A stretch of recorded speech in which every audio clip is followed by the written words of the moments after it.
let me preface these remarks with I never, ever believe Israeli figures.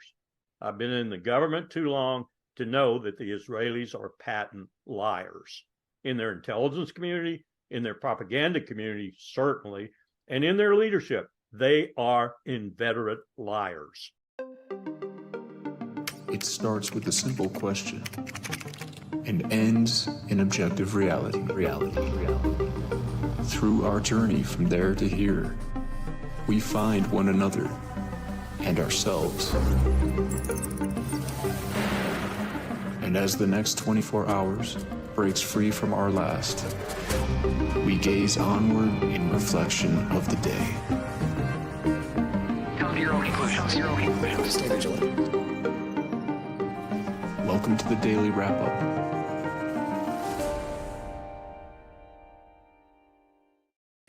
Friday, November 28th, 2025. Thank you for joining me today. Obviously, a pretty big development with what's going on with the shooting in D.C.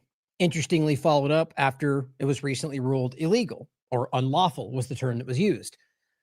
Interesting time for people, more than I've ever seen, considering what, pretty much used to be regarded as conspiracy theory or something that people in their mother's basements would discuss. Something I was thinking today and yesterday when I saw the story was how interesting, and it's not just, we can find ourselves trapped in echo chambers. It's inevitable for all of us to some degree. It's about being aware of it and trying to, avoid confirmation bias. But today more than ever, because I'm hyper aware of that, I think we're all trying to be, you can stand back and you can clearly look at what the main conversation from the corporate media, what the loudest people in the mainstream alternative media are screaming about. And what's interesting is these conversations are at the highest level, to the point to where people in the corporate media are forced to go, oh, these crazy people are yet again arguing. And when you dive into the story, like we're going to go through today, there's a lot around this story, even at the surface level, which is really important, that ties back to the kind of larger point we've been making over the years, long before it got just kind of outrageously muddied by the mainstream caricatures pretending to be journalists, which is that just basic foreign policy manipulation, CIA regime change, assets being used to affect certain policy changes. Israel's doing this right now in our country, by the way. But what I'm trying to get at is that this conversation, as you'll see, is not even as, I get the sense there's more to this, which we'll continue to find out. Like ISIS-K, for example, comes up in my mind, and how that's being used overlaps with Somalia, what they're saying about ISIS. And, there's a global game being played as always. But just and my point is, I'm sure there's more to it. But just on the surface of this one story, it's breaking open old manipulations and things they used to try to hide like crazy. And now it's just on the surface.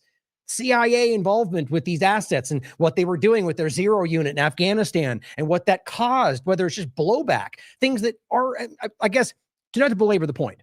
These are things that used to be so hard to get into the conversation that are now right at the top. That is a win. What you're doing, what we're doing, we have changed the surface level of the conversation. Everybody in this field, no matter how much you put into it. And I just think that's important to think about. So we're going to go through the DC shooting, how it overlaps to everything else, make sure that's a focal point today.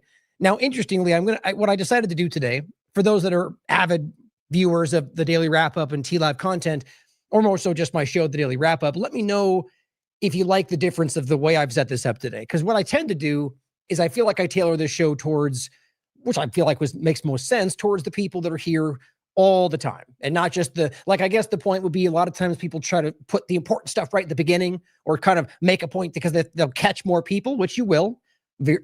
Far fewer people, less people will stay through for a 3-hour show. But I tend to put the main point further into the show, because I've set it up in a way for those that are going to tune in to where you'll gain the most from as you watch over the content. That's not always exactly that way, but my point is today I've put that first. We're going to get into the National Guard conversation right out of the gate, and in a way sort of inverted the way my show usually is, ending with some things I would usually start with. So let me know what you think about that. I get this will help a lot of people to get that right, most important point, I guess, of the conversation today right out of the gate, for those that don't have however long we end up taking today. So worth pointing that out to start. Interesting conversation about the whole, I guess, the false flag point of it, the foreknowledge, the Google trend spikes, all very interesting to talk about. Nothing should be disregarded, as people are trying to get you to do, from, interestingly, the independent, rather the mainstream alternative independent media that are out there trying to basically do the same things corporate media are with a little bit different flair to it. Israel infiltration in this, as we have been talking about a long time, important almost every day to include why this is so obvious to me and how on the front of the conversation this is, and how uncomfortably this is in the face of Republicans and MAGA and Trump's base. And it is causing a major problem as much as they try to deflect from that. And I want to make sure we reiterate that point again today in the overlap of what's going on with DC. Now, I put off the ICE conversation and immigration largely because that is a huge topic that deserves a lot of time, and it would make the show way too long today. But understand that you could obviously connect the conversation of DC with the immigration overlap, but we'll get into that in the next show in depth. But it's important to see that without the immigration, this agenda still has a lot of connected points that we're all very aware of. Unfortunately, it's in our lives every day. I'm going to talk about Mohammed Ibrahim, who was just released from Israel. And I just still think it's insane how little coverage this is getting. An American citizen after 9 months. We'll go through that and point the government officials that did speak up, even though I can point to all of them are still pretty much on the side of pro-Israel, and what this means for the America First administration. And I mean, it's quite obvious, I think, because only Democrats, as far as I can tell, were the ones saying anything about him. And of course, we'll get into some points that said at the end in regard to, lack of accountability, two-party illusion, James Comey's dismissal, and where that goes. And if we have time, some technocracy and stuff we discussed with Derek that I want to use to blend into some other larger conversations. But let's start today with this main point. Very interesting. This is the first thing that came to my mind. First, I saw the post, which was two National Guard members shot in an ambush attack just blocks from the White House. Now, of course, this could just happen, right? I mean, that's the first thing we always have to temper ourselves. It's easy to fall into the routine of seeing being a contrarian. The story is the opposite of what we're being told. It's not always the case. In my experience, though, just to be very, very forthcoming, and I guess that's just what we all know, I think, today, there is almost always something that is being somewhat manipulated. That doesn't mean the story is always what we think it is, or that there's even a larger agenda. But I found it almost like this administration, more than usual, seems to lie about things that they just don't need to lie about. And maybe that's because I'm missing something they're hiding. That's possible too. The point is to say, though, that it's worth, obviously, your time consideration to ask yourself whether the government may have made up the entire thing, whether this was a government asset, which, surprise, surprise, it was, regardless of how they're trying to frame it. All those things are valid all the time, including that it was a false flag. And those things are as in a consideration. Anyone out there trying to convince you otherwise, which I say every time, is either too dumb to know that that is a common thread in history or dishonest for one reason or another. So I said, so a judge rules Trump's DC deployment illegal. Now, see, this is where I take it back, though. I know the article I read did use the word illegal. So I guess you could say I'm quoting that. I'm just giving myself a hard time for the quotes because I believe the original post was unlawful, or rather the quote from the judge. See, I care about stuff like that, even though it's a small thing to most people. But the point is they've ruled it unlawful. Now, they did give it a 21-day kind of window, which I guess makes sense if you're going to give them to some degree. But the point is by that time, it had to be resolved, which didn't even necessarily mean ending, but they could appeal, which I guarantee they were going to anyway, which would have just dragged it out. But in the meantime, this shooting happened. So as always, we should be the kind of people that go, well, who benefits, right? Even though that sounds hard for some people to wrap their minds around, our government has historically, without question, done things like this. So is Israel, so is the UK. That's what they do. So when this happened, after the judge ruled it illegal, I found that interesting because the obvious kind of overlap is, well, now, as Trump has been doing, and so too have government administrations before him, national security supersedes everything, right? Well, now there's an emergency. So now we don't have to worry about the fact that it's illegal, even though it was illegal to begin with. And that's what that actually ruled on. So I believe that's clear in how that was kind of being set up. So being illegal and this happening is very important to keep in your mind. 2 National Guard members shot in an ambush. Now let's talk about what was reported on the 26th. Excuse me. Just the general overlap, but it's important to get some of the precursor points, just in case you haven't seen this, because we are reporting it for people that might have just tuned into this show, haven't heard any of it. 2 West Virginia National Guard members who deployed to the nation's capital were shot Wednesday afternoon, just blocks from the White House. And the proximity matters. I mean, again, anything could happen in any location, but the fact that all the points together it kind of feels like a perfect scenario for this kind of outcome. Doesn't mean that's what happened, but that is a fair statement. And it says FBI Director Kash Patel and Washington Mayor Muriel Bowser said they were hospitalized in critical condition. The 29-year-old suspect, an Afghan national, entered the U.S. in 2021, which is true, through Operation Allies Welcome, a Biden administration program that evacuated and resettled tens of thousands of Afghans after the U.S. withdrawal from the country, which of course spanned multiple administrations, including Trump's administration. And of course, in this conversation, we're talking about, we'll get into a bit more in a second, people that were working alongside the CIA with groups called the Zero Unit. This person in particular, which means it spanned over multiple administrations, including Biden's and Trump's, which means they both work with these people. Well, we'll get into why it's important, though, because these groups were, at least in the national, or I guess the foreign policy perspective, considered to be like the most trusted Afghani elements. And now this is the conversation. I find it interesting. Now, even if that was or is the reality that they were the ones the most trusted, it's important to think about even like as a Marine, I mean, a military person from this country, and how often those people will, historically end up shooting somebody or having it, because we've seen this overlap, whether it's the drugs they're being forced to take in a lot of ways or being given without understanding how bad they are, what they dealt with in war, and understanding they fought for the wrong reasons, meaning that our government lied to everybody about what they were doing. It's the same conversation we're going to get into. At least that's a possibility. It could be that this is all organized as a psychological operation. But if this was just a person who reacted because of what they went through, it's not that hard to wrap your mind around, whether Afghani or U.S. military personnel, because these people, as you'll see, have been used by the U.S. apparatus and have been manipulated by the U.S. government and have been, in many ways, forced to do things that they will never be able to, that they have, like as this guy puts it, or his friend puts it, that he can't live with. And so then you stand back and ask, would it be possible for someone to act this way? I'll play a great video from Greg in a minute saying that this is what they expect. And so it could just be as simple as that. And then is used like never let a good crisis go to waste. But I sense more than that, but I'll let you decide.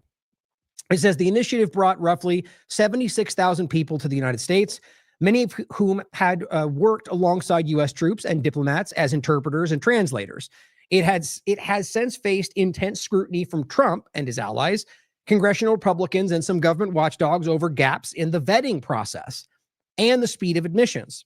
Even as advocates say it offered lifeline to people at risk from the Taliban, which is another point to be made here, whether Biden or Trump, how they've worked with the Taliban. Very beginning point was the Taliban was the reason this had to happen. And then very quickly you came to find out, as I hope you can understand now, that that was never really what was going on and had always been, to the point where Trump or Biden were literally having deals, meeting with them, talking about them taking over Afghanistan. As the group they were fighting and justified to go in there in the first place. Yeah, that shouldn't surprise you. Look at all the rest of it. Look at who they're working with in Syria right now. Look at the people they're working with in Yemen. They're working with the very people they told you all they were fighting. It's not even secret anymore. And this is why people go crazy. Imagine if you put your life on the line and were told to do things that you find morally questionable, but told yourself it was for the right reasons, and then find out later you were doing it for the wrong reasons. That's something people can't live with. We all understand that. But back to the point, though, the fact that these were people that were at threat from the Taliban, and these are the groups that you can find out in some ways were overlapped with the U.S. agenda. It's just wild how this stuff tends to work. And so what we're talking about are the people that were given asylum because of the threats from the people that the U.S. was otherwise manipulating or working with. And of course, we'll get to the overlap of Donald Trump after Biden's administration this year, by the way, overlap 2024 to this year, giving this person asylum. Even though they're right now saying Biden didn't vet him well enough, and then you gave them asylum? So, at best, you have to say this is both the administration's responsibility. Oh, and there you go. It's the government's responsibility. It's the government's fault. Not that part or this side or that fraction, the government. And you'll find that every single time you care to look without partisan lenses. The suspect, who has been living in Washington state, has been identified by law enforcement officials as Ramanullah Lakanwal. And this is, outside of the possibility that we're being lied to, it seems like most of this is pretty clear, which is always possible that this is a scapegoat. This is manufactured. It's happened more than once in our history. But my point in saying that is that all things considered equal, at this point, the information seems to be pretty clear. It's been cross-checked by multiple platforms. We don't question all of them, though. That's the point. Is these things can change with more development of information, Wednesday night, in a video message released on social media, President Trump called for the reinvestigation of all Afghan refugees who entered under the Biden administration. Right, but just them, though, not ones that might have entered in any other circumstance. This is just partisan and manipulative, and I bet you it has nothing to do with Afghan refugees at all. It's just another justification to continue the agenda that doesn't seem to be about anything other than controlling this country, restricting rights, and building out the technocratic panopticon under the guise of fighting what they claim they're pointing at, or realizing Israel's involvement in all of that. Different conversation. We'll touch on it in a second. But overall, this is not about immigration if you really stand back and look at how all these things are playing out. You may argue that Trump and people around them think that's what they're fighting, but it's not actually solving that problem if you even stand back and look at the real picture. It's sort of like rolling out the National Guard or any other military presence and then going, look at how low the crime is.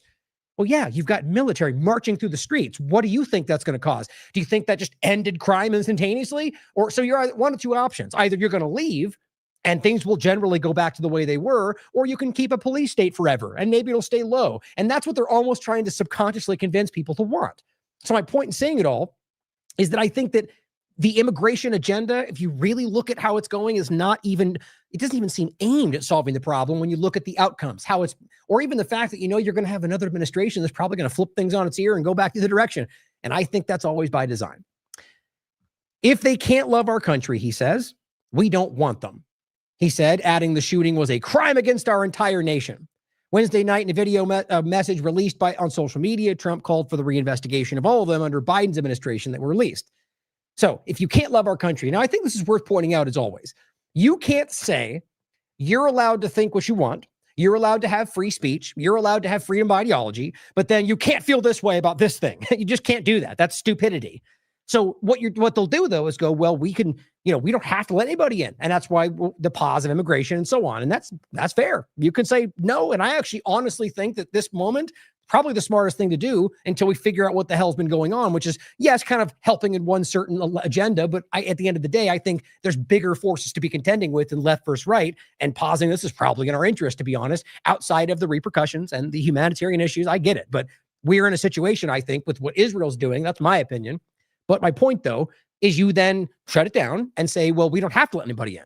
So we can decide whether or not we say, well, you don't have the, but once you let them in, and we'll get to probably the next show, the point about the green cards, where they're saying we're going to reevaluate all these green cards. It's just unconstitutional. There's no reality where you can say retroactively, because where you came from, now we're going to look at it again and revoke it. I've gone over this. They could restrict who they let in, but the idea that they can just go, oh, you said the wrong thing today, yank your green card. They have constitutional rights like anybody else does. And so in this case, to say you can't think a certain thing, you could say we're not going to let you in, but then let somebody in, and this is what Rubio is doing. Well, if you would have let us known that you hated our country, well, that's just a ploy. Because first of all, again, you can hate and think and feel whatever you want. You don't have to profess every feeling in every country you have. They just want to create a world where you're not allowed to have certain thoughts and call that free speech, where you're not allowed to have certain religions and call that freedom of religion, where you're not allowed to think what you want and call that freedom. It's not what we're doing right now. So in this case, you're allowed to hate this country and live here and try to make it better. That's exactly what this was really about, under the idea anyway, that you can be here and fight for what you wanted, what you believe in. The idea that everybody everywhere is like, we're perfect, and this is great, and anybody else thinks otherwise is not American. Those are the most un-American people in the room. Jeffrey Carroll, an executive assistant DC police chief, said investigators had no information on a motive. He said the assailant came around the corner and immediately started firing at the troops, citing video reviewed by investigators. This was a targeted shooting. Now, once we get into it, it seems that the argument does meet with the claims, the friend, and, if that is reality, that he was tortured by what happened and he was aiming at soldiers. But again, the idea of, let's just say, the argument being that people are going to be let in that are designs on destroying the country. Well, that may be. And there's just as many people that have that mindset that come in here screaming America first, by the way, many of them from a foreign country. But the point being, when crimes are committed, then we can, the idea is that is when things can be dealt with. The moment you start to say they might have bad intentions, therefore we have to stop before that, pre-crime. Medical pre-crime in general, that's where they're screaming in the direction of. And the moment you give them that inch, it will be done. And it's already happening for the most part. But you just have to have that line. There's a principle there. You can't start, even though there's a logic to the point of saying that might be the case, it's about what you can prove and enforce. And if we care about what we believe in this country, then those things can't be the way that they're trying to force them into. It just can't, because they will take advantage of it like they've done in every other circumstance. Look at COVID-19, the Trump administration. They're here to save us from Biden's administration, great reset, COVID-19 shots. And then what do? They triple down hard as hell in the other direction. Happens every time, guys. The Trump administration quickly ordered 500 more National Guard. Like I expected, before I even saw that, I said, what's going to happen? They're going to say, oh, bad thing. I know they ruled it illegal, but, emergency. It's exactly what they did. That felt very by design to me. Defense Secretary Pete Hegseth said Trump asked him to send in the troops. Nearly 2,200 troops currently assigned to Joint Task Force operating in the city. Pretty much the one place the judges ruled illegal. And that's, posse comitatus. There's any number of points to be made. Even DC, I've been over this in previous shows. Very, very alarming.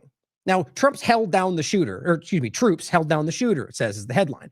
Now, I find this interesting just because of the overlap to all this with Venezuela. So we're out here, the government of the United States is out in the world. And by the way, it just came out in a recent article we'll get into, I think, in the next show, that Hegseth, in the very first ordering of the killing of boats in the Caribbean, ordered kill them all. That's what the reporting is. No word, no process, just kill them all without any. And now we know, by the way, that most of these people were not what they're claiming, whether drugs are on board or not. And overall, you're executing entire boats full of people that have fishermen and random workers in places, by the way, where drugs aren't even enforced the same way as in this country, who weren't going to the United States. It's not about drugs, guys. And we'll get into that, I think, today. But over here, you have a person who just openly shot and tried to kill members of our military. And that's not an executable thing. Now, I'm not calling for people to be executed. What I want you to understand is the difference here, where you're openly executing people in a place well outside U.S. jurisdiction, where you do not have the ability to do that, where it's illegal in every stretch of the imagination. Over here, you've got a guy who openly shot as a non-American citizen at military personnel, and you don't take the opportunity just to execute him as best you can. It's a small point, but I think it's worth recognizing the difference, and it's not really about what they claim. And I think that's clear today. It says, I think it's a somber reminder that soldiers, whether they're active duty, reserve, or National Guard, our soldiers are the sword and the shield of the United States of America, said J.D. Vance. What a disgusting use of what just happened. You guys are absolutely vile. You're using the fact that this person was shot to bolster your idea that military needs to be in our lives. These guys are the opposite of what they're pretending.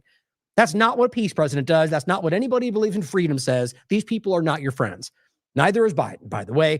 That last week, a federal judge ordered an end to the deployment, but she put her order on hold for 21 days to allow the administration time to either remove the troops or appeal, or manufacture a false flag, however which way you want to look at it. So, this was just to get his name earlier. All right. So here we have the Forbes article. Shooting suspect was granted asylum in April.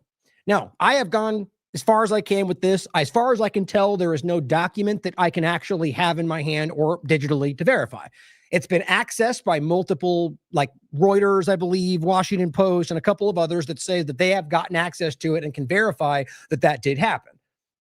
You can ask Grok, it'll tell you the same thing. But just to be clear, it's always worth noting that the corporate media claiming they can verify something, or really anybody, it's the same point as always. You just make a little asterisk next to it, right? There's enough reporting and enough background and people putting their credit, their reputations on the line to say this is the truth for you to go with it at face value. But keep an asterisk to say, well, I haven't seen it. These people have lied in the past, kind of a thing. That's the best you can do in the way the world works today. Question everything. And if you don't know an absolute fact, then you can't tell yourself that you know it until you can verify it. And sometimes that means you never can. That's what frustrates most people. But in this case, this does appear to be the case. That in 2021 was when this happened in regard to the, I just blanked on the name of the operation, but giving them access to the United States. In April, Donald Trump's administration granted him asylum.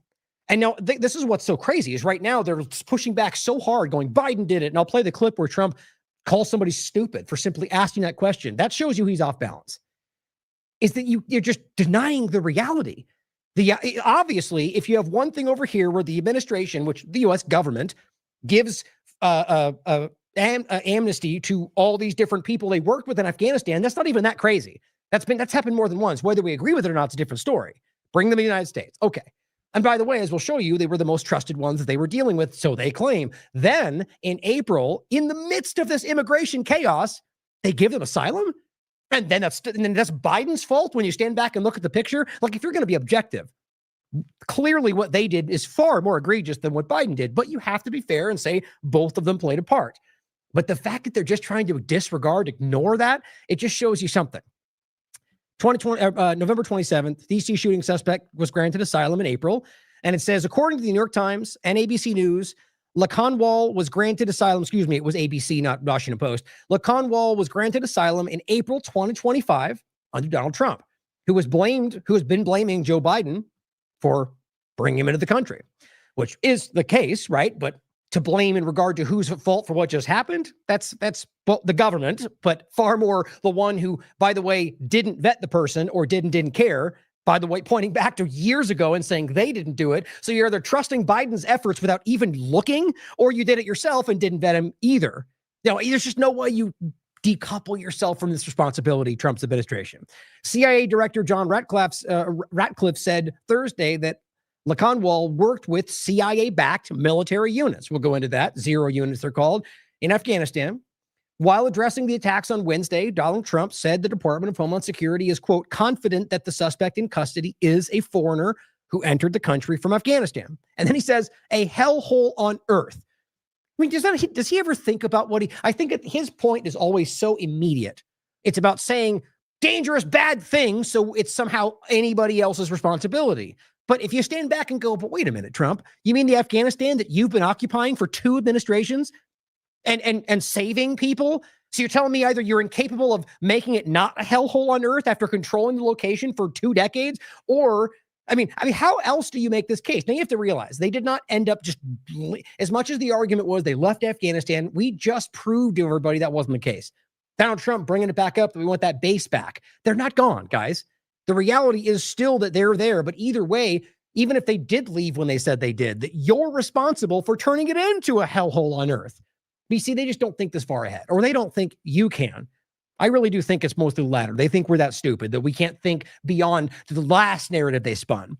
Trump claimed he was flown into the U.S. by the Biden administration, which is true, or rather just during his administration in 2021, and his, quote, status was extended, here's what's interesting, under legislation signed by President Biden, likely referring to Operation Allies Welcome, which is the original point.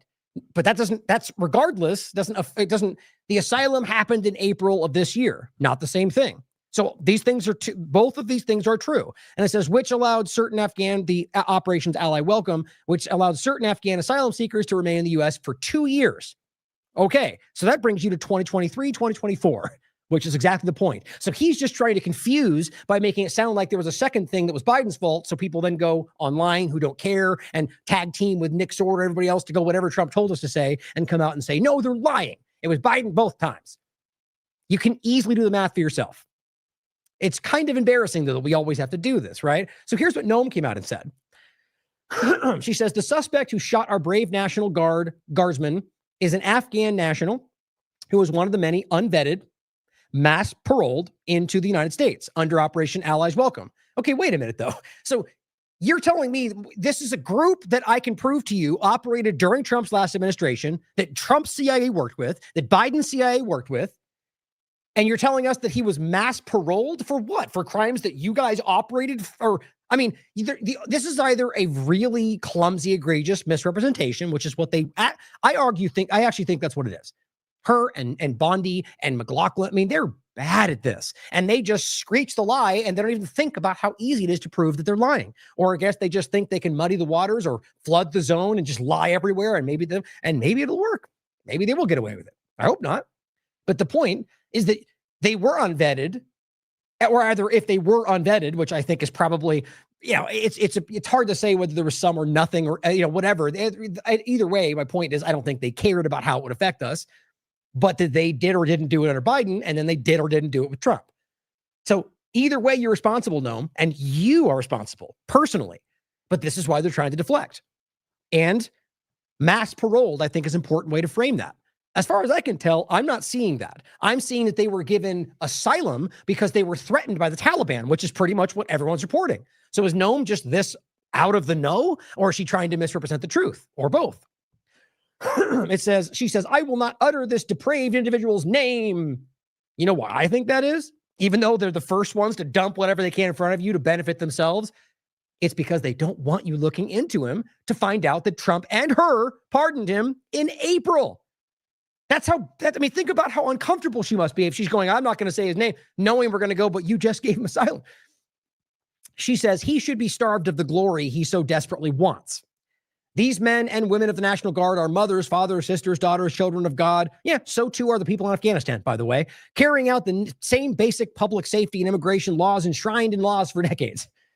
Whatever. I mean, it's just such gross misrepresentation of what they're doing out there right now. But it says these politicians and media are the politicians and media who continue to vilify our men and women in uniform need to take a long, hard look. And there's another angle to how they use that. You use that person who, by the way, whether they knew so or not, was being misrepresented, was being lied to, was being used as usual as the military by the government for things that were illegal, for things that were un-American and continue to be, not because it's left versus right, not because I hate the military, but because it simply is. And it's not hard to prove. So when she pushes this, she's trying to use that person's death to force that narrative that we need to only continue to support the illegal military actions because, freedom, even though it's completely contradictory. And we're going to touch in a minute again on the unlawful orders, the claims, just to make a point later on, as you guys already know about it, but it just shows you how important that is, even though I'm very aware how these are used both. Like, I doubt those Democrats would ever say that if they were the ones in power. That should make the point. But the point nonetheless is that I think it's important to think about the thought of that, the reality that you can't disregard an unlawful order, right? Or that you aren't required to pull over when a cop's behind you if you feel like you're unsafe, or that you're not required to open your door when someone, like, these things are real and you can prove this, but you'll probably get arrested by the cop for doing that, or you'll probably get called a criminal for, that's just because we're so broken today. Jury nullification, for example, are things that we should be taught are like the basis for our influence of the system, are borderline illegal in some judges' minds. It's so many points like this. Civil asset forfeiture has never gone away. And in fact, Trump's administration right now, it seems to be driving it harder than ever. You have to tell us how much money you have, or we might take it from you. There's no world in which that's constitutional. Or the IRS point, saying we have to report $600 or more through Venmo or PayPal. That's Trump's administration, guys. Or really, if you're paying attention, it's just the government. Always has been, always will be, no left or right, just the government using all those to convince you otherwise. Back to the point. I digress. She continues, Brian, and I will be praying hard for these two National Guardsmen, their families, and every American who puts on a uniform or defends our freedom. Oh, you're such a good person, Noam. How much you want to bet that never even happened? No, that's probably a mean point to say. Did you think she actually sat down and actually prayed for these people? I don't think any of these sociopaths even understand what that means, quite frankly. But yes, I'm jaded when it comes to government. Patriot Take says, why did you grant his asylum if he was unvetted? Perfect. See what objectivity gets you? Just going, well, wait a minute. But it's simple, guys. And there's not going to be a response to that. This is deflect, deny. Sue. That's what they do. Officials criticize Biden vetting, but Afghan shooting suspect was granted asylum under Trump, according to Reuters and apparently the facts. FBI Director Kash Patel and Jeanine Pirro, the U.S. Attorney for the District of Columbia, both Trump appointees, said during the press conference on Thursday that the Biden administration had failed to conduct adequate background checks or vetting on the person that was shooting, LaConwall, before allowing him to enter the U.S., which wouldn't surprise me at all. That shouldn't even be like, it's possible they're lying about that. Like, they lie about everything, but we should just accept that at face value, I argue, because it's, again, if you understand the real picture here, what happened then is important, but that they had a chance to vet him and deport him and didn't, or did and didn't care, and then left him here, says everything. Possibly that they didn't want you to discover that fact for some reason. Like, that would almost make more sense to me, and I'll get to that in a second in regard to the ineptitude, the incompetence that I really do think plays a factor here. We'll get to that in regard to the Google Trends part. Neither official provided any evidence to support their assertion. So think about this. That's why I still think it's just relevant, that they likely didn't vet because they didn't do that in a large sense, but they're not even trying to prove these claims. Like their 1,000% increase on attacks on ICE or the 50 million illegal immigrants. These things are false numbers, by the way. Now, for example, immigrants, I think it was something like 14 million. The number is still crazy, but it's not what they're claiming. And you can prove these things today. But so they didn't even try, which tells me something. Now, it says under the Operations Allies Welcome Program, Afghans evacuated to the U.S. were granted a 2-year parole. Again, so that puts you well before 2025 in April. That allowed them to live and work legally and then apply for more permanent status. The document reviewed by Reuters said that Lakanwal applied for asylum in December 2024 and was approved on April 23rd of 2025. There's no denying this at this point, unless they're just making this up. And I'm willing to bet you there's going to be some deflection, some pushback, and I am going to try to keep up on this. And I'm willing to bet you if it gets pushed any further, there will be some element that comes out to see it. Question both sides of it at this point, though. But I think it's pretty easy to see that there's always a double, like that the U.S. government as a whole is involved in both sides of these things. And the left-right paradigm is always used to keep you looking anywhere but the main point. So they approved this in 2020 or in 2025, April 23rd, 3 months after Trump took office. Lakanwal, 29, who resided in Washington state, had no criminal history, the official said. Now, this actually makes sense in a way because they hadn't even really kicked off in earnest what we're seeing right now through the immigration push to where it is now. This could have fallen through the cracks. And even then, you could argue that might not be that they aren't responsible for that reason if you want to go that route, but it's important to see the big picture. Now, this is a New York Times from November 27th. DC shooting suspect could not tolerate, was the quote, the violence of his CIA-backed unit in Afghanistan, according to a childhood friend, which for all we know is another CIA agent. So it's very hard to take any of this without a grain of salt, but you should always be thinking like that. The Afghan refugee accused of shooting 2 National Guard members in D.C. fought in the late days of the U.S. war there as part of a Zero unit, a preliminary force that worked with the CIA, according to a person briefed on the investigation and an Afghan intelligence officer familiar with the matter. The units were known for their brutality and labeled death squads by human rights groups. So it's a whole other element to this, by the way. So first of all of the stuff we went over with immigration and the possible, and Trump ignoring the fact that they gave him asylum. Then you've got the part of this where he's disgruntled and did horrible things and might be acting out against the military. But then, I mean, kind of on that same point, but even further, you understand, it turns out the reporting on this is pretty extensive, that they were doing horrible things. Now, you can look at it one of two ways. Either they were willing participants in that, and he just struggles with that, or there's more of it, which it's kind of speaks from this person's perspective, the friend, who can't say for sure whether it's accurate, that this person was struggling with what he was being forced to do. That the U.S. government and the CIA operatives were basically, as we've seen in the past, using them and manipulating them. And this is something that he maybe wanted retaliation for. But it's the larger point outside of this particular story is to yet again recognize what the U.S. government is doing in your name around the world. Horrible things, just like as they continue to support genocide in Gaza, or as they support the al-Qaeda leadership in Syria, or as they continue to do the same in Yemen and continue to starve people, or the ongoing lack of a ceasefire and bombing campaigns in Lebanon, or over and over, or what they're doing in Somalia right now, and unending bombing, which no one's talking about it. Anyway, the point is that clearly this is what they always do. And so if he reacted because of that, that obviously is a valid point. Death squads. The suspect, identified by federal officials as Ramanullah Lakanwal, 29 years old, grew up in a village in the eastern province of Khost, Khost, if I'm pronouncing that correctly. A childhood friend who asked to be identified only as Muhammad because he feared Taliban reprisals, perfect, said that Mr. Lakanwal had suffered from mental health issues and was disturbed by the casualties his unit caused. I mean, doesn't that sound exactly like another thing we're hearing all the time right now? I don't know, that Israelis are melting down, going to rehab centers, going to mental health institutions because they literally can't deal with the horrible things they're doing. There's been so many reports about that, like within the first few weeks and then ever since. I mean, part of me is kind of like, I don't really feel bad for people who committed war crimes and then feel sad about it because I haven't really got reported it that much, but it's consistent. And so think about this, that this is a unique thread, or rather a not unique thread that kind of is wherever they're conducting military operations. It shows you who these people are, and they're not you, guys. It's not, we are not the government. The government is not us. And it's very important to remember that. Members of the Zero Unit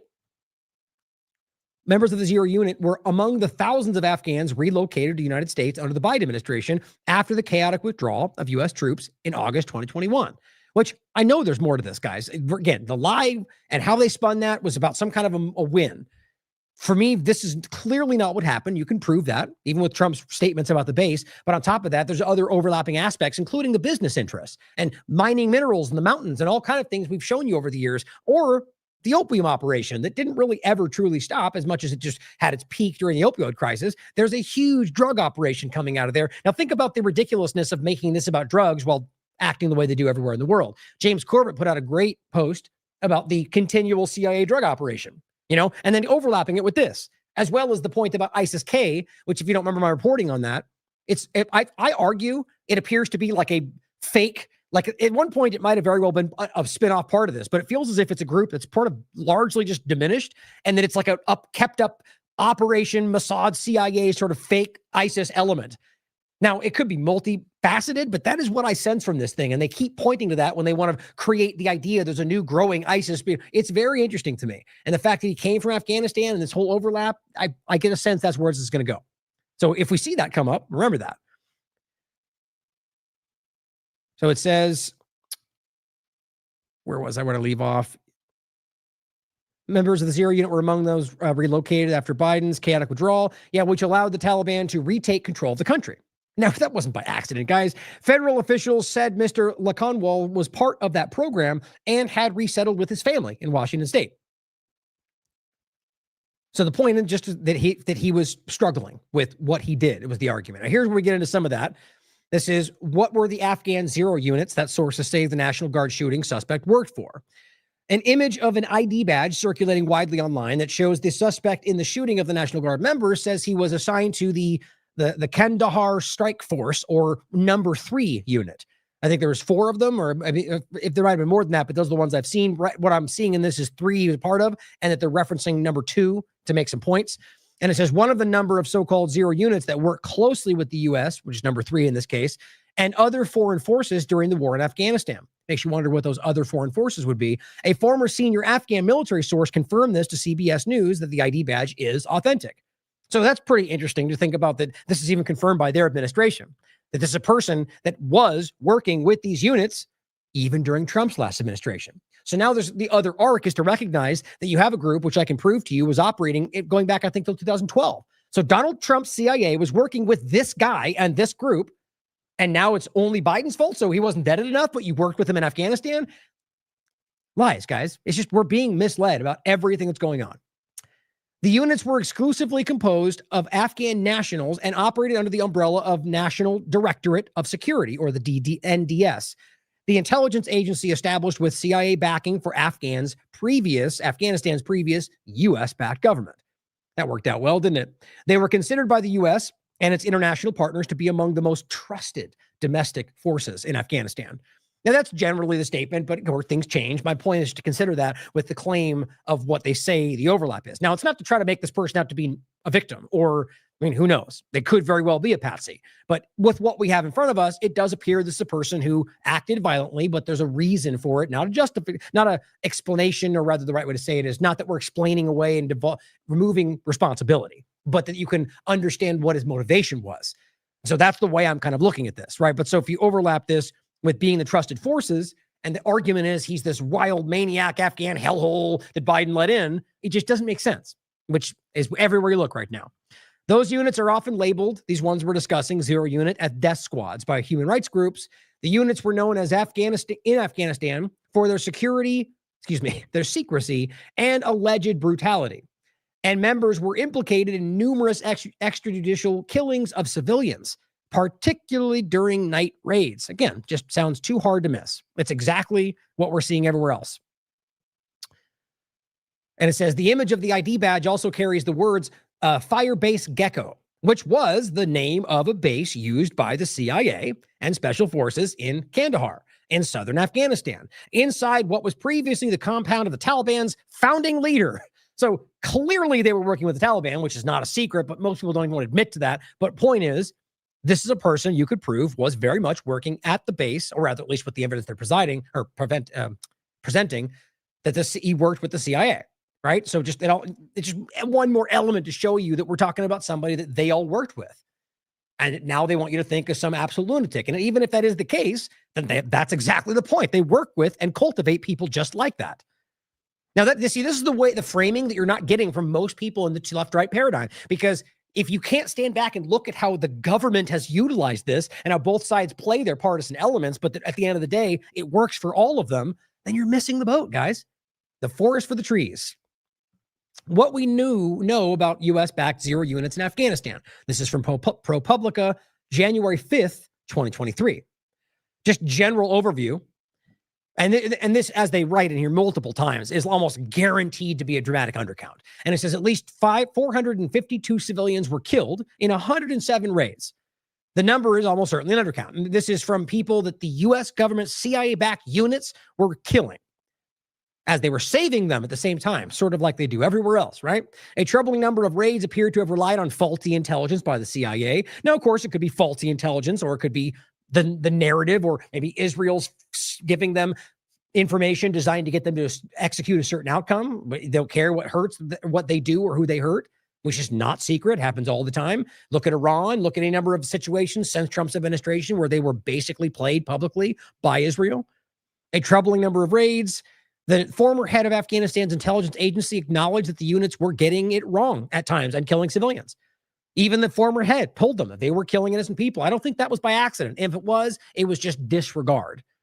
The Afghan soldiers weren't alone in the raids. U.S. Special Operations Forces soldiers worked with the CIA, were often alongside them. This is only just to reiterate the point that they're willing to kill innocent people and they don't care about these things. Military planners baked potential collateral damage into pre-raid calculus. How many women, children, non-combatants were at risk if the raid went awry? Like literally folding in that you knew you were going to kill innocent people. That's what Israel seems to do, and then just justifies killing whoever they want. Because the zero units operate under a CIA program, their actions were part of what they call a classified war. Just everything, guys. Don't believe this is them saying they don't believe even Congress was getting information, the right picture, which is, I argue, is always how this goes. People in Congress are the people that act like they're in the know and probably more played than anybody. Eyewitnesses, survivors, and family members described how zero unit soldiers had stormed into their homes at night. By the way, that just happened. ICE, I think, threw flash grenades into some home of a couple of twins, babies. Caroline Leavitt's, I think it was a nephew's son or mother, was just arrested by ICE. It's just crazy. Everything's spinning out, guys. We'll get into the ICE part of it more coming in the next show. Oh, and this is just asking Grok in case you weren't sure about that in general. Not that we should trust them anyway, but look it up for yourself. That yes, the zero units in Afghanistan operated throughout Donald Trump's first term. So he worked with the people there, or his CIA did. He was the one, his administration, that pardoned it, or rather gave him asylum in 2025, but yet somehow it's only Biden's fault. Yeah, that's pretty damn embarrassing. Even more so because you can see how spun he is from this. Listen to the way he responds. This is just childish. The Biden administration, because they let him in. Are you stupid? Are you a stupid person? Because they came on a plane along with thousands of other people that shouldn't be here, and you're just asking questions because you're a stupid person. And see, right there to me, that's because he damn well knows exactly what I'm reporting, and his effort is to yell back people from acknowledging that point. Like almost with the sense that if you keep pushing this, I'm gonna, he's demonstrated to the world that if you cross him, he'll do whatever he can to restore your life. I mean, that's the truth. The reality is what happened in October, in April. He must have that in his mind, and that's why they're probably asking. And that's his response. I mean, you tell me. That seems like desperation to me. Stupid? Are you stupid? why do you blame the Biden administration? Because they let him in. Are you stupid? Are you a stupid person? Because they came on a plane along with thousands of other people that shouldn't be here, and you're just asking questions because you're a stupid person. And right, because only stupid people ask questions. What a dummy. There's a law passed that it's almost impossible not to get them out. You can't get them out once they come in. Guys, I mean, what a ridiculous statement. Now, first of all, what about your mandate, Trump? You can do whatever you want. What about Article 2? You can just do whatever you want, says the Constitution, right? But now your hands are bound, the law and Biden, it's just, this is either how dumb he is or how dumb they think you are, possibly both. That's pretty wild to me, how constantly you can counter. Like, this is what I used to say all the time, that you can only lie so often before you start constantly stepping on other lies, right? If you lie about everything, eventually your next lie is going to contradict something that you lied about before. That's what he's doing. And they came in, and they were unvetted, they were unchecked, there were many of them. Probably. And they came in on big planes, and it was disgraceful. And if you look, you'll see there was a law. Yeah, how disgraceful that you were using these people to kill your enemies. It's disgraceful that they were helping you and working alongside you. How disgraceful that you gave them somewhere to be safe from the Taliban you were also working with. How disgraceful. Now, I'm kind of just being facetious. I'm not saying I support any of these people, but think about what he's saying. You know, nothing is sacred to these people. Like, ask the Kurds, right? Ask any number of groups. They will sacrifice you the moment that they need to. You're not real. Sorry about that. I bumped that. Didn't mean to hit that. Starting again. And if you look, you'll see there was a law passed. It makes it almost impossible not to let them in, not to certify them, so to speak, once they come. You see, obviously, what he's trying to cover. He's trying to, without saying asylum, he's trying to cover the fact that that's why he did that. But he won't say that. He only points back to Biden letting him in. But it's very clumsy and obvious what he's trying to do. Come in, and they came in, and they shouldn't have come in. And frankly, the whole thing was a mess. The whole Afghanistan situation was a mess. It should have never taken place. It's a mess, and it was bad, and the planes came in, and they were a mess, and they were bad, and they shouldn't have done it. They're bad. He's just rambling. There's no meat to what he's saying. He's just spitting out. If we're going to go out, and we would have gone out because I had everybody ready to go, we were going to go out with strength and dignity and precision, and we would have left for Bagram, and we would have kept Bagram, by the way, because of its very close relationship to China. And with okay. So just in case you missed that, in the same sentence, in the same 8 syllable, he goes from saying we would have left the right way, but when we did, we wouldn't have left because we would have kept the base, right? But we would have left. We would have left so much better than Biden. We would have left like the best people in the world. But when we left, we would have made sure we stayed with the base. Understand? Yeah, that's the reality of where we are today. They make their missiles. But when you let the people come in by the thousands and thousands and thousands. You know, like the Chinese immigrants he just let in, or the people from Africa, South Africa, you know, but not those kind. He only means very certain kinds. They made a terrible mistake, but they were incompetent, yeah. Wow. So I think that's very clear. Someone said the chat very much touched a nerve. I mean, I just don't know how an honest person would pick up on that. Now, I'm not even disregarding. You could take every single thing he said at face value. You still can't deny that they gave him asylum in 2025. That's why this just gets ridiculous. But you get all the people online, the ones we always point to, that are out there just going, you know, whatever they just pushed, whatever narrative, 16 red lights and breaking news, and it's everything Trump just told you is a fact. And anybody else is a Democrat. That's all they do. Patriot Takes, pointing to one of these complete clowns. Randy Fine struggles with basic facts. Trump granted the shooter asylum in April. But he says, Congressman Randy Fine says, he was an illegal. He was an illegal. It's just a dumb thing to say, first of all. He was illegally here. Or, you know, it's them turning it into that word to make it a, you know, bad meaning thing. But it says an illegal immigrant, Muslim terrorist just to attack the National Guard. You mean a person that you guys worked with in Afghanistan. So if he's a terrorist, then that means you guys were funding and arming a terrorist. Nah, that's exactly the case, by the way. Not a surprise whether he was a terrorist or not. And he was here legally because Trump let that happen. So he's just lying. Already Fine doesn't even care and just yells whatever he wants what Israel wants you to think. But it got fact checked and said the suspect had entered the U.S. legally back in 2021, by the way. Not that 2025 was Trump giving him asylum, or the administration. So the claim that he was illegal is just them tapping into the narrative and getting hateful, bigoted people out there to go, yeah, bad, care, and they're lying. Now, I shouldn't even say it like that because, look, there's a fair point to be made about people being passionate about enforcing the law, about people who are here illegally, which is the law, and that is the reality if you want to stay, you know, take it at face value in regard to what the law is, whether or not it's unconstitutional. I'm being serious. If that's where you want to stand with it, the point is, it shouldn't be that you're bigoted just because you think the law should be enforced. My point, though, is there is a huge overlap to people who are very much just about anybody like Randy Fine, who is whatever Israel doesn't like. And then would go so far as to lie about him because of that. And he was not illegal. Just sad. So here's a good clip from James Lee that gets into the possible false flag or pre-knowledge to the whole thing. So I'm going to play it first and I'll read you what I wrote. Now I'll put an asterisk or just a, pre-note or whatever you would call it. The point being that the Google Trends discussion, it's valid to point out that it's not as pinpoint targeted as people want to think. But I still argue that these points are very accurate, that it does generally represent a spike. And if you're talking about like a 20-minute difference, then Google Trends is not going to make any difference. But if you're talking about a week beforehand, I very much think that matters. So why I'm saying this is there's a very clear spike in a couple different things, including the person's name, before it even took place. I don't know how you would disregard that, but you're getting the typical Zionist, mainstream alternative media, Trump blind supporters out there trying to push back and making it sound like we just don't understand how Google Trends works. Noticing that most of them make that point, never go on to explain how Google Trends works. They just want to deflect, all right? But let me play this clip first and we'll go through it. 2 National Guard members were shot today, November 26, 2025, in what they're calling an ambush-style attack just blocks from the White House in Washington, D.C.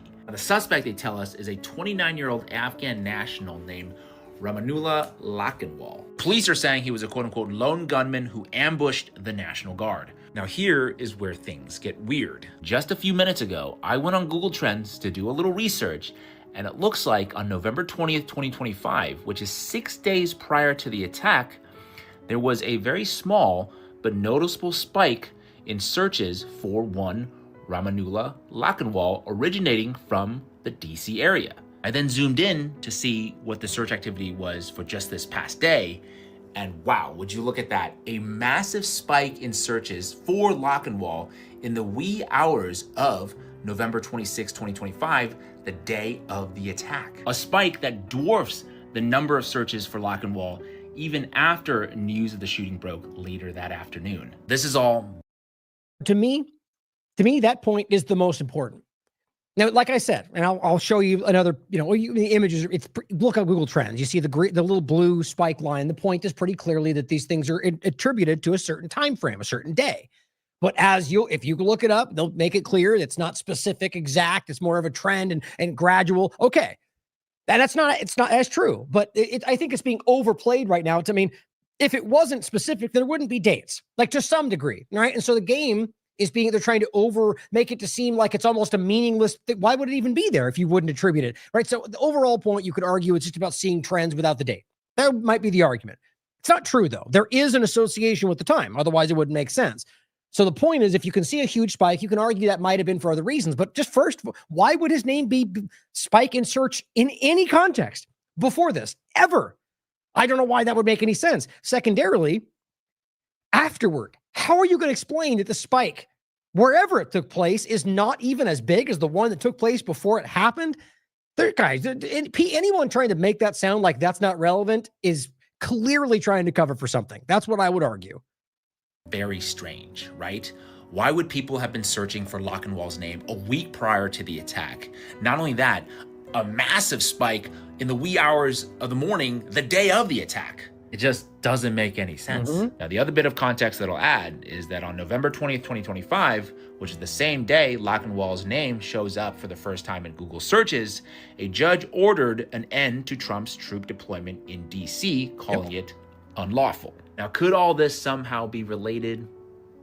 You let me know. It's valid points. All right. So what I appreciate in that is that he's not trying to tell you what to think, right? I said the simplest explanation in my mind is that this is yet another example of the Trump administration demonstrating its shocking level of incompetence and ineptitude. These people are out of their depth. Now, a lot of people seem to have misunderstood what I meant right here.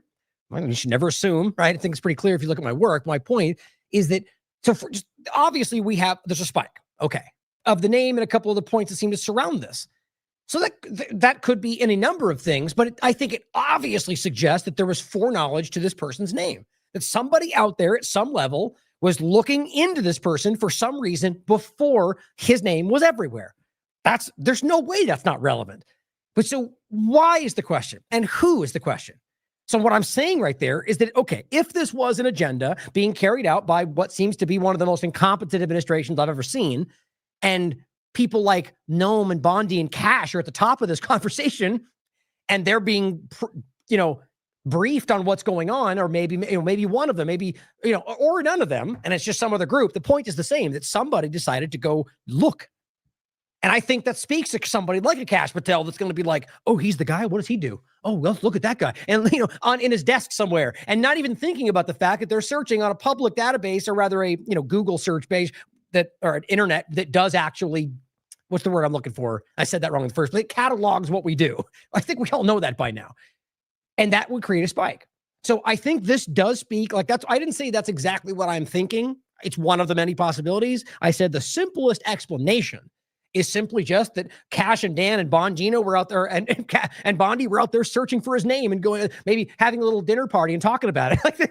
I'm kind of joking, but I think we know that wouldn't actually be that shocking with what we've seen from these people. So either way, back to the point, a spike in the search name speaks volumes to me. And there's a lot of weird pushback on this. Now, this guy, Benjamin Rubenstein, did a little bit of an extension of this and just simply made another point about Laura. Well, there's 2 points he made about this. Now, I don't feel like this is verifiable, especially since either this general point, by the way, which is all of the Google Trends stuff, because it's, first of all, it's Google, and I won't trust what they're showing you in any context. If we're going to doubt things they've shown us in the past, we should don't deny it, but just question it, right? And then on top of that these things aren't, it's they're saying it's not as exact a trend as they want you to think. Okay. So I think it's worth keeping this in mind, but don't make this the end all be all. The reason I'm saying all that is there's the first part about his name. There's a part about apparently his name being searched in Israel before this as well. And on top of that Laura, it says Benjamin saying in this now deleted post from Laura Loomer, appears to have prior knowledge about a holiday terror attack. Google shows searches for the DC attacker just days prior. What did she know? What was that about? What was this allowed to happen? Is this suspicious to anybody else? This is Loomer. Just got off the plane with DHS source. There's an ISIS jihadi embedded in redacted city, scouting a crowded holiday event for a mass casualty attack. No notice, no chatter. We've got eyes on him. And by the way, she's done this kind of thing. I mean, go look for new 9/11. Like, she does this kind of thing constantly. And what's interesting is even Robert pointed to this. Let me do something really quickly. Interesting, if I can do this quickly enough. Robert just put out a couple of articles. And if it's actually this, I'm just now thinking it might actually be this article or this person, but he put out a couple of points. Let's see. I think it was this one. And basically suggested that Loomer was, constantly pointing to these things and suggesting that was going to happen. Yeah, I can't find them. Forget which one it was. But anyway, if I'm right in thinking what I'm thinking right now is that Robert basically predicted that this was one of the things that Loomer was predicting in a general sense. Then next time anything happens, she'll go, we called it, which is kind of what's happening right here. Or she did somehow have insight and deleted it. But why would she then delete it if it was meant to be put? I think it's more about her just constantly screaming these things. But either way, the information does seem to suggest, that there was these spikes, which is pretty much everywhere you look. Here is what Alex Jones put out. Just to show you the contrast to all of this. On the 26th, before anybody knew what was going on, okay? Not to say foreknowledge. This is the shooting happens. Nobody has any clue. It's in the midst. It's like with them screaming it was a lefty when that guy in the blue shirt got arrested with Charlie Kirk. Turns out not to be the guy. It didn't change their narrative, did it? So Alex comes out and goes, who shot National Guard and TC? And he says, communist, trans, Muslim, Antifa. God, it's just disgusting. Like, I simply said the new media, ladies and gentlemen, end quote, the new media. There's no benefit to urging assumption, which is what that is. Of course, within Alex's acceptable partisan parameters, right? I think that's the only 4 possible options. But there's no benefit in urging assumption well before we have the information other than narrative control and propaganda. That's it. There's no benefit to that. Now, if you have some information and you want to discuss, yes, we're talking about what just happens. We don't even know what's going on. No one's arrested. We don't know what's going on yet. Nothing's even reported. And he jumps in and goes, Muslim, terrorist, Antifa. That's disgusting. That's not journalism. That's propaganda. And he says, and of course, this comes just after the deployment was ruled illegal. I said that. The point was, he said, who shot, which one? I was going to say something else there. I just forgot. Anyway, bottom line point was, he puts this out as a poll to get people to lean into the way you want to view it, right? So, maybe these 4 choices or whatever he feels the most likely. Okay. By putting it out before we have any other information, what you're doing is driving people to make that the window of possibility and then getting them to lean into their assumptions with nothing to go on. I mean, you're basically training people how to be bad at this, Alex, but that's what it is. And it's not some kind of a joke. These are ideas being circulated, and this is simply about that kind of control going forward. And this is what they did in every other situation, and still hold on to the left narrative of whatever else. And, you know, ask him who killed Charlie Kirk, and I'm thinking it'll be insightful for you. Scott Horton came out and said, that's why we call it blowback terrorism. 85% of all of this about radical Islam is just Israelis and their agents lying to you so you hate their enemies and help kill them. This Afghan First account said could be PTSD from all the insane things he did as part of those CIA units. But I'll tell you, was it absolutely is not that he's a radical, super practicing Muslim that hates America. He was an ally of the U.S. fighting the Taliban for them, with them. Exactly. And so what Scott Horton is simply saying is this is what that looks like, not in the way they always frame it, but because of what they're doing and people simply responding. And he goes, yes, bin Laden, Zarqawi, Shara, the person in Syria, by the way, are religious kooks, but their war is political and their foot soldiers often don't have the first clue about religion. I keep telling you this over the years. Mohammed bin Salman admitted that about their collaboration on the creation of these groups based on their Wahhabist ideology. This is about, he basically said they lost control of these groups and the leaders don't even believe in the ideology, to generally paraphrase it. America is the world empire, he writes, and we support the most criminal regimes on the planet. This is exactly what I've been screaming for as long as I've been doing this, long before me. Important that we start to be, whether it's the U.S. working with arming and supporting Al-Qaeda along with Israel and creating it in the first place, or this entire general premise, we have to start being real about this. You're not going to hear the Fox and CNNs getting there before we do. They're going to only grudgingly start to say that and act like they broke the story once that comes to pass. But we need to make this happen, like we did with a lot of other stuff as independent media. Tyranny ain't free, he said. Blowback terrorism is part of the price we pay. Eli Lake simply says the war in Afghanistan was blowback from 9/11. And Scott just says the terrorists literally worked for the CIA in Afghanistan, Eli. So yeah. Greg Stoker. He says there is no distance between the police state and the war state. Now, just that sentence I want you to think about, right? There's no distance between the police state in this country, so what we used to discuss it before even overlap foreign policy, right? Just the police state. Police marching down the streets, enforcing what you can do. Now, you can't cross the street. There's police everywhere telling you how you can walk and, enforcing the smallest things, basic societal, whether it's hate speech or what you can wear like that. Police state, historically, you've seen this in other countries and that devolve into that, which is where we're rushing headlong right now. But only domestically, right? Those are just your local police deciding how you can live your lives. Foreign state or war state, foreign policy, is the same idea, but what your government do to other countries. Destroy them. I shouldn't say the same idea, but, destroying countries, occupying them, taking resources, and keeping them destroyed for the benefit of your agenda as the government.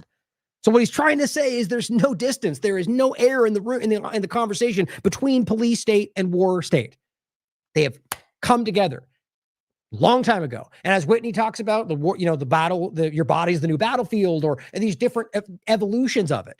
It's just important to realize that what we've always been saying about, you're next or what it's there, guys. It's pointed at you and it has been for a long time. So when they say, if we don't stop them, it's coming to you next, that's basically a threat from people that are making that happen. So he says 2 National Guard soldiers were shot and just pronounced dead in Washington, D.C. And before Kash Patel's eminently reliable and nonpartisan FBI furnishes us with an AI-driven manifesto, I want to state categorically this was always bound to happen. Oh, you know what? I think it's just what he says. I listened to it earlier, but I saw this sentence first, and I felt like he wrote something different. Let me play it first. I think he just wrote out what he says. Great thought here, so pay attention.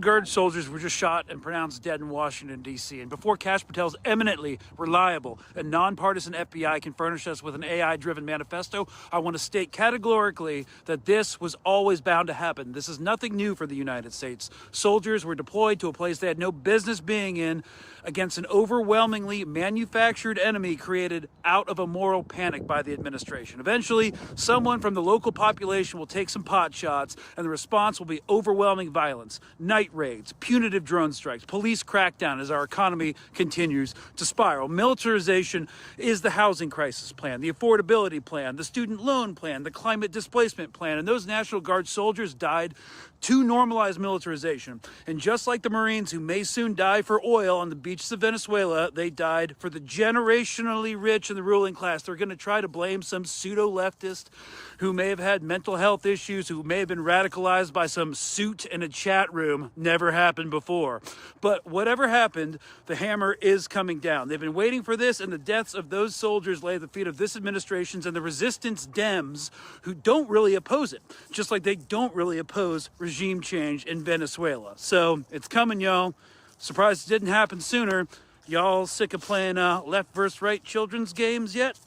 Closing thought, like 22 years later, do we blame like any of the local militias in Iraq for like why our soldiers died? No, people blame Bush or Cheney, oil, you know? So why is this any different now that it's happened in the United States? Guys, there is no distance between the war state and the police state. Thank you for your attention to this matter. Sorry, thank you for your attention to this matter. That's a great point. You know, I mean, he made it very clear. And I just think that we can't, if we can't begin to see beyond, as he put the child's game the left-right paradigm, this is how long, my entire career I've been saying that. Until we can see beyond that, we will not have anything really change. But we're getting close. In fact, what I think is the hitch is not that we can't see beyond it, but yeah, that we, as a majority of the American people, we've yet to acknowledge that we are the majority, that most people are well beyond that childish binary lie. But we somehow, I think a majority of that majority still thinks somehow that they're not the majority, like it was in COVID-19. We got to get people informed. You have to see that everyone's on your side. You're not alone. It's time for change, guys. And now you want to see why I think, as usual, the reality, why this won't change?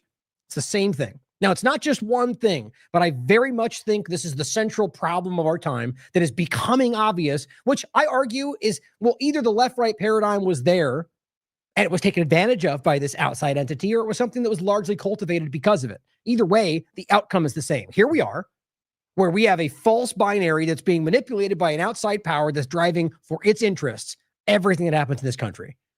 It's not even contentious to say anymore. We just talked about this. That Lauren Witzke shares this, which I just think this is an important way to start. Now, obviously, I'm talking about Israel, guys. I'm talking about the reality of what they're doing to this country, and what we just discussed is a huge overlapping byproduct of what they're doing and what they've done through this administration. So in this case, you saw what happened with the country of origin on Twitter. It was a master cluster F. It was ridiculous. And even on top of that, you have all these Zionists out there now trying to I'll show you one example, misrepresent what was actually seen. And I'll show you why.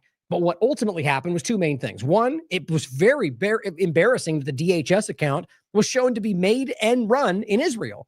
Whether that was a glitch or not, they try to argue. I'll show you what they're trying to deflect with now. But it also showed you that the vast majority of these major let me say it clearly that the one that we showed you a whole bunch of these accounts that were million follower, 100,000 follower, that were pretending to be American citizens who voted for Trump that weren't even in the United States. A huge portion of them, a huge portion of these Zionist bots came out all over the place.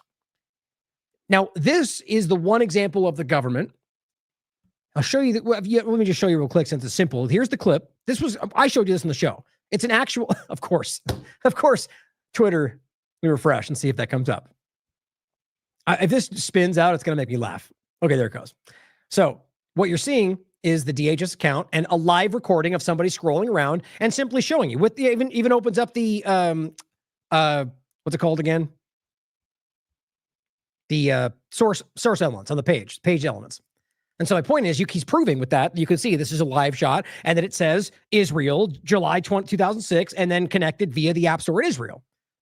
Very clear. We all saw it, right? Here's how they posted about that after they effectively hid it.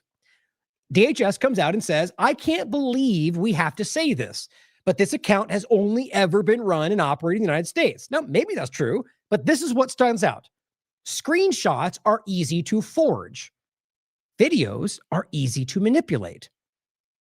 So what, you're now actually pretending like that wasn't even what happened? Like, see, had they just left it at the first sentence, everybody would have been like, oh, that was just a mistake. Or most of them were even lying about it. And they have to, so they know that that's what was shown. So you either say it's a glitch or, something like that. But to act like it didn't say that, I think, to me, in my personal mind, proves that they were caught. To me. In a real sense, that doesn't prove it, right? You can't. But for me, absolute. When they turn around and lie about what they know was there, what else does that explain? They're hiding something. And this is my point. Why would they lie about this? That was not even necessary. But that's what they do. Apparently, there was no real shots, despite this video literally showing you that that's what happened. It wasn't altered, that I saw myself. And then Grok, if you ask, literally verifies it, which is also not new. I'm going to show you a point in a second about, I think it's, towards the end, so I switched it up, in regard to Doge. Elon Musk is out there acting like they lied. Reuters lies, fake news. Doge is doing great and better than ever. Ask Grok. Grok will tell you it shut down in November because it did. It's just wild the way they're spinning out right now. And I think all this connects to the same kind of things we're talking about. Now, here's an example from AIPAC. This is what they tried to do. So, I'm as far as I can tell, the account Palestine News in no way tries to represent that they're in Palestine, unless I'm missing something. It's an account that, according to the screenshot, and there's a lot of these accounts, by the way, major accounts. I mean, I live in the United States and I talk about Palestine a lot. Does that mean that I'm pretending to be in Palestine? Like, it's a lazy manipulation from what they got caught for doing. And so they go, oh, AIPAC, this allegedly American organization, which you can literally prove was created in Israel by Israelis and pretends to be an American entity. And that's very easy to prove. Just goes, oh, what? A group in Australia cares about genocide? Yeah. Oh, it's crazy to me. And Jazz Girl just says, thanks for highlighting that the whole world opposes your country's genocide. But so that's what they tried to do. Loomer comes out and goes, look, these people aren't even in Palestine. They're not pretending to be in Palestine. They just care about genocide. Over here, you've got MAGA Nation. That's actually somebody in Singapore. Has never been in the United States. Says, I voted for Trump in America, civil war. It's pretty obvious what's happening here. But all that's simply to show you what we already talked about, Israeli infiltration of these platforms of your government. This is, and as usual, I'm going to get to a couple points and we'll get into some of the meat of it. But I wish you could just kind of clip out these parts of all the times I've used kind of like the last couple of days of points to make about that. I really should just do another. I've done one in the past of just like how obvious Zionism has infiltrated everything. But as James Lee points out, or rather in regard to this person, Katie Pavlich, which I'm glad I had an opportunity to point to, she came out and says, and this is a proud and grateful American, she says, the founding fathers were Christian Zionists, and they certainly didn't have a brain virus. I mean, even Twitter comes out and says, well, Zionism on its own wasn't a political movement until late 1800s, and Christian Zionism didn't even emerge until 1970s. You absolute disgusting moron, or deceptive person lying for Israel, or, whatever you want to call it. I mean, that's insane to me. And James Lee says Zionism wasn't even founded until 1897. These people literally just make things up. The point is that they're desperate to try to conflate Israeli nationalism, Israeli everything with anything America first. At this point, saying make Israel great again is the most important thing to make America great again. That's how crazy this is. And coming to the point to where now you're trying to undermine the founding story of this country and claim that it was always about Israel, or at the very least that they believed in Zionism when they very much did not. It's just, if you understand the basic points of what Zionism always was, it completely it's incongruent with what they were talking about in the founding fathers, the original founding of this country. It just shows you how much they're trying to undermine this, and also important to consider how many good, honest people who just aren't smart enough to see through this are falling for it.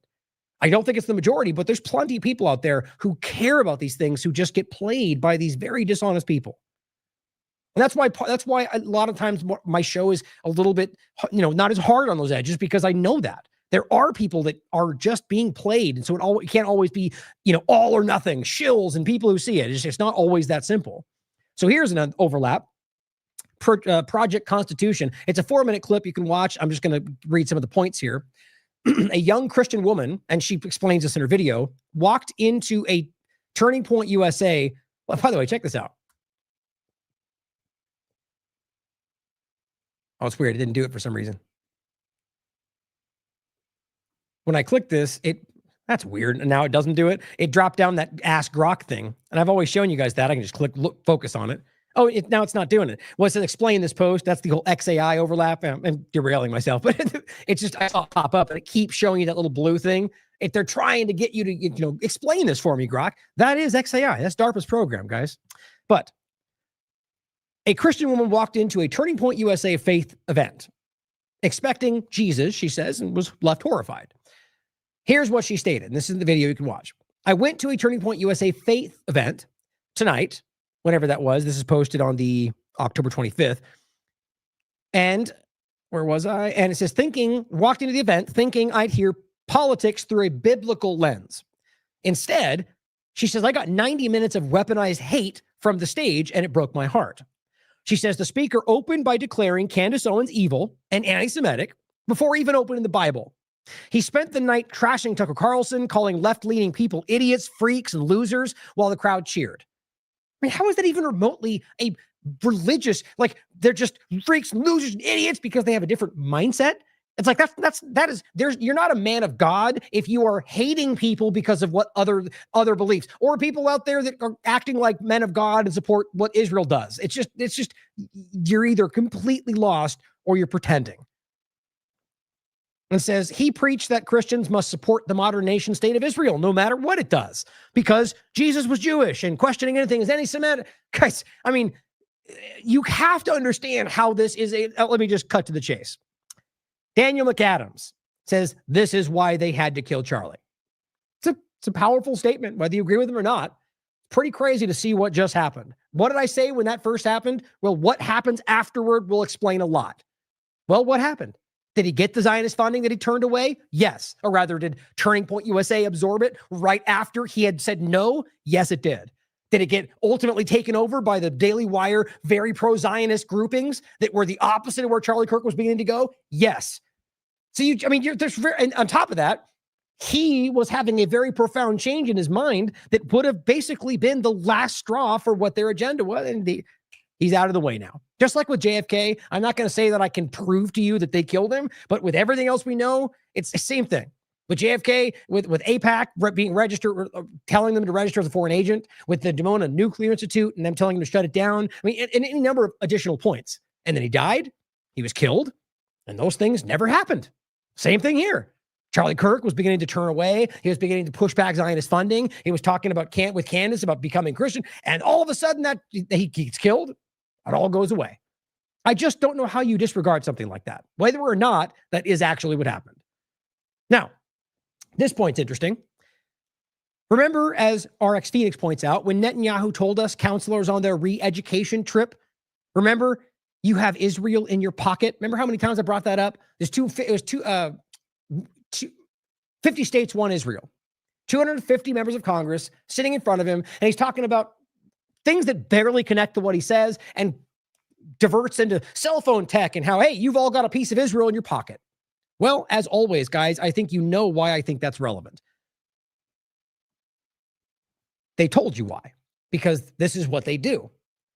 But first, he says Zionists are bullies, terrorists, and psychopaths. Lebanon experienced this form of terrorism. Palestinians are experiencing the same. Here's Qatar USA. I just told you about this in a different context. They're promoting this. This is the group that's in this country that's actively supporting an Israeli agenda, attacking American citizens. They came out and said multiple mobile phones have exploded in the hands of Gazans in the last few days. The devices only entered Gaza 4 days ago, sent in by Israel. Gaza is unlivable, and we urge Gazans to flee and beware of phones. They're literally promoting what I told you happened and what Robert and plenty of others have said. This is why they sent these phones in. This is literally what we saw with this conversation, with the fact that they put pagers into Lebanon that killed 70% women and children, or injured and killed. They know what they're doing. And now they're literally just letting phones explode in the hands of Gazans. Guys, that could be anywhere in the world. And yes, play it again because it matters. How did you convince Hezbollah to buy this? Well, obviously, they didn't know that they were buying it from Israel. Who did they buy it from, or think they were buying it from? We have an incredible array of possibilities of creating foreign companies that have no way being traced back to Israel, shell companies over shell companies who affect the supply chain to our favor. Yeah, that's called crime, by the way. And we say every single time, right? So you're setting up fake companies in foreign countries, pretending to be part of their country. He's literally outlining it for you. By the way, an interview set up by Israel with 60 Minutes. So they're promoting their interview that they set up with Mossad, where they promote these things. Now, of course, they could be making it up, but we saw these things happen. We saw the pager attack. So when you have this kind of stuff happening, when you have them promoting as an Israeli group in the United States that they're blowing people up with the phone they delivered, and Israel stands in front of American congressmen and says, you all have a piece of Israel in your pocket with your cell phones, and you have people like Batar USA walking up to people like Norman Finkelstein and threatening him with a pager. That's what we're talking about. How's it going? I got you a pager. Want a pager, Norman? Jews were known for being smart. Of course, they cut out what he was saying. Pager, Norman? You know what? It's fucking Holocaust tonight, you piece of shit. You know what's so disgusting about this? This was on Twitter, and even Twitter fact-checked it and said, he's a Holocaust denier. He's not. I mean, it's absolutely mind-blowing to me. His family was in the Holocaust. He's a Jewish person himself. His point has always been the same. You have the right to deny it. Not that he does. This is how convoluted and ridiculous this gets. He's made this point very clear. He's simply going, he said, I will fight for your right to be able to deny whatever you want. If you want to argue that's not what happened, then you have the right to do that. It's free speech. But he makes it clear that he believes that there was a Holocaust. Now, I believe he's got a different opinion about the overall picture, but for them to simply go, he's denying it, is just insane. And that's not the point, though. I just want to point that out, that even Twitter is lying to you about that, because I think we know why. But overall, these are people in the United States threatening American citizens with attacks, and then promoting the very same thing that they just did in Gaza. Now, these are the same group, by the way, that Randy Fine promotes and all the rest of them, as they will literally promote and share and dance. I don't even mean that to mean anything else. I mean, like, literally just out, they have videos of them, of literally praising the worst things we've talked about. Let's just say whatever happens. Let's say something happens that everybody tries to distance themselves from because it just looks too bad for Israel. This is the account that will jump up and go, yes, that's the best thing ever. And I mean, it's a general point, but I'm telling you, that's what they do every time. Something that's just way over the top. That, you know, even the Israeli government comes out and goes, whoa, we're going to put that guy in jail. They'll come out and go, do it more. It's an insane group that is, I mean, mostly, it's even distanced by plenty of people in the Israeli government. This is important to think about. What that means for the rest of the world when they're telling you that they have been doing this for a long time. I genuinely think this is why so many governments are terrified to do anything. I think they know what's happened. I think they know the Samson option. I think they know what Israel's created. I mean, in a way, you could argue it's deviously smart, but it's horrifying that they've created a circumstance where they go, look, if you screw us, we're all going down. I mean, I think that's the basic premise of how government operates. Ask Hillary Clinton. Now, here's the disgusting overlap. The misfit patriot. This person says, basically post a thing like, yeah, I've seen this going around, like put a dot or whatever, you know, respond if you believe, if you agree with me, whatever it is. Somebody just said, hey, if you believe, like basically says, if you believe me, put a dot, and that's like a GoFundMe. It's one of these guys that lost an eye because of the pager attack. Misfit Patriot says, can I page you instead? It was just what an absolutely disgusting person. Laura Loomer with a disgust. I mean, it's just, these are the kind of people that need to be called out. This is the whole point. They want to talk about F around and find out. That's how it works. You can say whatever you want. I'll fight for your ability to do so. But I have every right to make sure people know what a disgusting POS that you are. And Hadi says, I wonder what it's like to walk this earth with no soul, carrying such darkness in your heart. It must be pathetic, hollow existence. I truly don't believe humanity has ever witnessed a level of ruthlessness and monstrosity as displayed by these creatures. I agree. These people are disgusting, man. Think about saying that. Like, I mean, I don't care what you, the idea, it doesn't even matter. It's just, these kind of people deserve to be called out for what they're doing. Now, here is Batar USA, or world, that's Batar Worldwide. Batar USA is the name on Twitter, the handle, or rather the, @ symbol. Here's what they write. Remember, okay, you've seen, this is exactly what I was just saying. So you've seen this video going around. It is just apocalyptic. Just dystopian destruction, literally almost not a stone upon a stone, right? The actual prophecy, Amalek, that they were pushing, that's what that comes from. Not a stone upon a stone. And they were saying, Amalek, do it, kill everybody. Yep. And they still do, by the way. Obvious to see on their shows, in Knesset, but everyone denies that. And so this video went around showing you just undeniably that it was complete destruction, not targeted pinpoint bombings. Okay. And even they tried to deflect against that. You had Zionists coming out and trying to make arguments for why it's not what it appeared. Okay. Here's what Batar comes out and does. Gaza City. May the great grandchildren of the Palestinians remember that we, the Jews, did this. Let them know the price for harming Jews. Right. So they're going, yeah, we murdered those people, genocide, because even if they did what you said, that means that you're just as bad as they are. But we know the reality of this. These are the darkest people in the room, guys. This is horrifying. And they're going hard against it. Even the Israeli government tried to distance themselves, and they lean in. And that's because this is Zionism, guys. It's what it is. We will move the American embassy to the eternal capital of the Jewish people, Jerusalem. No. I was with him until he said the eternal capital of the Jewish people. President Trump has the right to make whatever foreign policy he wants, and if he feels that Miami Beach is best to recognize as the capital of Israel, that's his business, he can do it. But once he starts talking about the Jewish people, now he's encroaching upon religion, and now that's my domain. There is absolutely no political relationship between the Jewish people and Jerusalem. It's merely a holy city. The Jewish people don't have a capital. We never had a capital. Countries have capitals. States have capitals.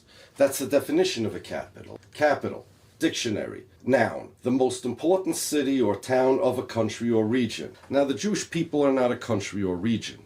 The Jewish people are a religious community. We pray towards Jerusalem, but we relate to Jerusalem only as a holy city, not as a political capital city of the Jewish people. And all of those overtures that we make to Jerusalem and the yearning that Jews have for Jerusalem is only as a holy city, not as a capital city. And because it's a holy city, it doesn't matter who has sovereignty over it. Jerusalem is just as holy and just as much Jerusalem, whether it's under the auspices of the Turks or the Romans or the British or whoever.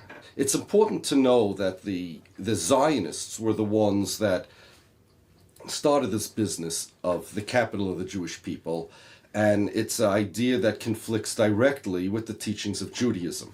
At Mount Sinai in the desert, the Torah says, the Bible says about us, Hayom hazeh niyeh la'am. That's when we became a people. The Jewish people aren't a people because of a land. We're not a people because of a language. We're not a people because of a culture. We're a religion, and when we were deputized into the religion, when we accepted the religion given to us by God, that's when we became the Jewish people. We had no land, no territories, we had no capital city. And in fact, our commentators say the reason why God gave the Jews the Torah in a desert before they went into the Holy Land was in order to teach them that land, country, has nothing to do with your Jewishness. Your Jewishness is because you accept the religion. A couple of years ago, the Pope went to visit Netanyahu, and Netanyahu's bragging to the Pope, this is where Jesus lived in this land, and he spoke Hebrew here. So the Pope corrected him. The Pope said, no, Aramaic. And Pope was right. Netanyahu says, yeah, but he understood Hebrew. Well, maybe he did, but Hebrew was never the national language of the Jewish people. It was a holy language, just like the land of Israel was a holy land. Oh, by the way, if you see the clip and you don't know which of the two people talking is Netanyahu and which is the Pope's the one wearing the yarmulke. Even if we were to pretend that the Jewish people have a capital, that would have nothing to do with whether Jerusalem should be the capital of Israel, because Israel's not the Jewish people. Israel has nothing to do with the old Jewish Commonwealth. It's a country that was created in 1948. When you hear the Israelis or the Zionists talk about how Jerusalem has a connection with the Jewish people for 2,000 years, 3,000 years, 4,000 years, it's all true, but that doesn't translate to, well, therefore Jerusalem has to be part of Israel. People think that Israel is some kind of continuation of the Jewish government, but it's not. It's a completely different form of government, completely different values, completely different ideology, and completely different people. These are not religious Jews that are running the country. These are atheists. And yet, the Israeli prime ministers from Ben-Gurion all the way up to Netanyahu use the Bible as an excuse for ownership of the land. Ben Gurion, he says the mandate is not our Bible, but the Bible is our mandate. This is a man that didn't believe the Bible was given by God. He didn't believe God ever spoke to prophets. He didn't believe it at all. Neither does Benjamin Netanyahu. It says in the Bible, watch the Sabbath to keep it holy. Netanyahu doesn't refrain from work on the Sabbath.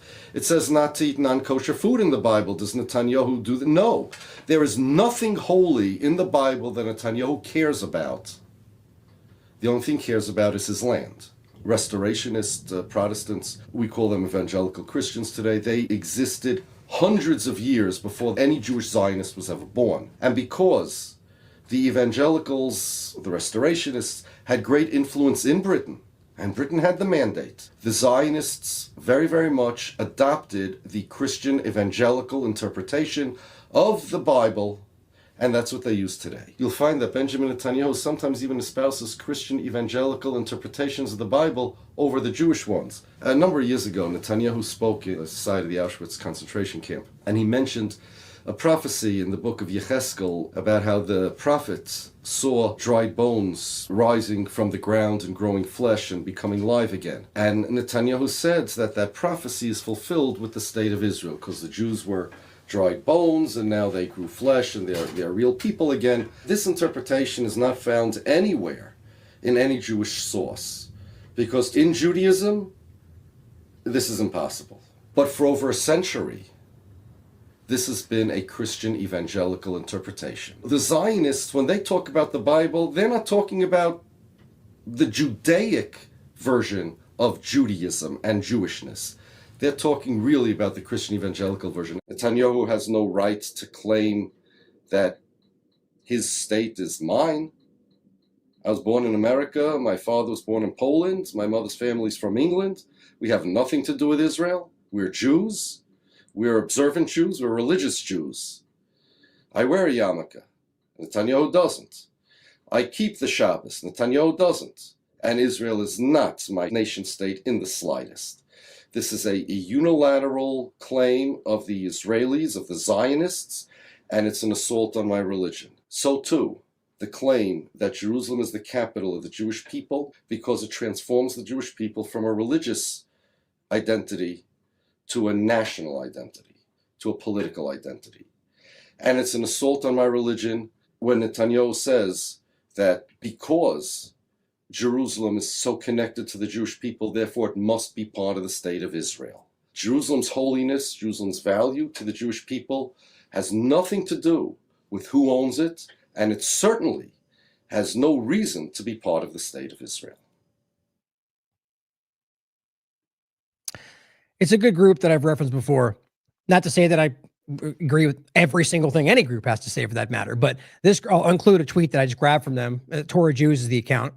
You know, who, and by the way, I'm pretty sure I've mentioned this in the past. They had an account that was like 120 something thousand followers, and I'm pretty sure that got removed and they had to start a new one. The point is that they have been outspoken, and there's one of many of these groups out there who are Orthodox Jewish communities that are outspoken about Zionism not being Judaism.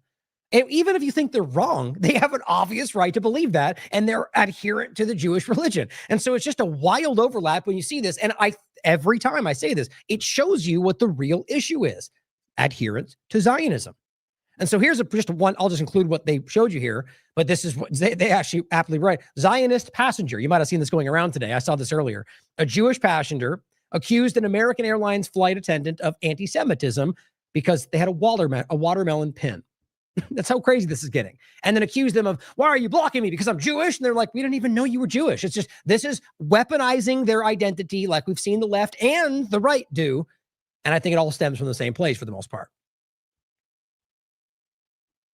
Supporting terrorism with your pin, and you made us feel uncomfortable as being Jewish. Yeah, no, you don't touch me. Don't touch me. You're the one who touched me. You're supporting terrorism. You are not thematic. What are you stopping me because I'm Jewish? Because I'm Jewish? No. No, because I'm Jewish? Know that you were Jewish. Yeah, you are. We don't know that you're Jewish. Is that why you're stopping me? No, you're being anti-Semitic. You are harassing Let the crew. me get off this you plane are right now. harassing the crew. Let me get off this plane. We're calling the police right now. Just You are harassing the crew. I'm harassing the crew? Yes, you are. You're not letting me off this yes, plane. Yes, you are. You're harassing What the am I crew right doing? Trying to get off this plane. now. You touched me. Who are you? Don't touch Get me. away Who from- are you to touch me? Get away from No, me. you are not getting off this plane. Yeah. I think he's in for quite a surprise when the police get there on a plane. I'm sure we've seen in the past how quick they can deal with people that are a little bit, it's just, we've seen, the security is always super amped up on these plane situations. And so interestingly, I'd like to find out how that played out. Because at the end of the day, this person and what they're doing, like the circumstance is clear. The plane, like once they close that door, we've been through this, like there's like a weird, they're not allowed to open it, blah, blah, blah. And the bottom line is this person is trying to make a point about the pin. How in the world would these people know this person was Jewish? And so this guy's making about the watermelon pin, which even if you want to believe that's them going, I support Hamas, it's an insane leap to make the argument that that's what they're doing. And in any way that somehow makes you feel a certain way. These people, as they write, are just as Zionists trying to use the Jewish identity to manipulate the situation to make themselves a victim. And whether that's because of the agenda, like we saw during the campus protest, to make it seem like they're the victim, or just because this guy has absorbed the identities to the degree that he believes that. Either way, it's not accurate, guys, and it's obviously misrepresented to the point to where Jewish organizations have to stand up and go, that's not what we are, at least as their representation of what they believe Judaism is. So you can't say it's all Zionism. You just can't. But this is obvious, I would think, to anybody with a brain. Now, as a great article from The Cradle, the Republican Rift, this is where I grabbed the image from, pick a side, MAGA and MIGA cannot coexist. Make America great again, make Israel great again. You can't argue they're one and the same. And this is causing a very sharp divide, despite how the Trump team and their blind supporters want to tell you that's just not true. Don't listen, la, la, la, everyone's so happy. Don't trust it, your grocery prices are fine, go back to sleep. That's what they're doing. And I was not to say that it's all one side or the other, but it's just very clear how denying reality is usually in the interest of the current situation because people there don't want you to recognize what's happening. And their supporters will happily push that. Peter Savadnik, in regard to this overlap, actually, let me make sure I didn't mix this up. Here, let me play this first. Now, this whole point I'm making right now is about Zionism. Just to make sure we don't miss how important and obvious and long defined this has been, and how it's pretty obvious that seems to be, whether it's controlling, which I believe, it is influencing the outcome of policy to a self-evident degree today. It's very clear. They're telling you that. That has to matter to people. So I posted this a while ago. I wanted to remind myself to play this video of Avi Shlaim, an Israeli-British historian, very well respected, who comes out and tells you exactly what Zionism is. I posted this back on January 3rd, 2024, in response to Richie Torres, who said the notion of Zionism as racism is and has always been a lie. I mean, except it's not, though. And you could literally read Theodore Herzl's diary, the founder of Zionism, and there is horrible racism in there about Jewish people. It's not a secret. And these people either don't know that or are deflecting for their own purposes. Zionism is the national liberation movement of the Jewish people. Absolutely incorrect. It's a political organization that used that idea to create their situation of control. You can read this stuff. It's very obvious. The UN's written documents, the British documents, it's just there's no way you misunderstand this. And people are starting to be aware of this. And it says, and this is again why you have Orthodox Jewish communities that are telling you that. There's only so much you could deny about all this, right? And it says, basically, I mean, you get the point, saying you're wrong about that. Zionism is Judaism. To single out Jewish self-determination is racist, even though that's not what it is. Okay. And I said, well, highly respected British Israeli historian Avi Shlaim says you are wrong. I say you're bought and paid for or too stupid to know. If you are too blind to see the reality of Zionism while the world wakes up to it, and while they're literally committing a genocide, by the way, you will be remembered for it. Zionism is racism. And then, of course, he blocked me because that's what you do when you don't have an argument and you know you're caught. That's what I think anyway. But here's what Avi says. Zionism is racism. Israel cannot be both. Israel is either a racist Jewish state or it's a democratic state for everybody. And that's what I would like Israel to be. I'd like a democratic solution, one state with equal rights for all its inhabitants. Your organization, Human Rights Watch, issued a report last year about Israel, and the conclusion was it is an apartheid state. And there are 4 major human rights groups in the last 2 years who issued similar reports, reached the same conclusion. Israel is an apartheid state. So apartheid is racism. apartheid is discrimination. But Israel is the only member of the United Nations that I know which is officially racist. And I say this because of the July 2018 nation-state law, which says the Jews have a unique right to self-determination in Israel.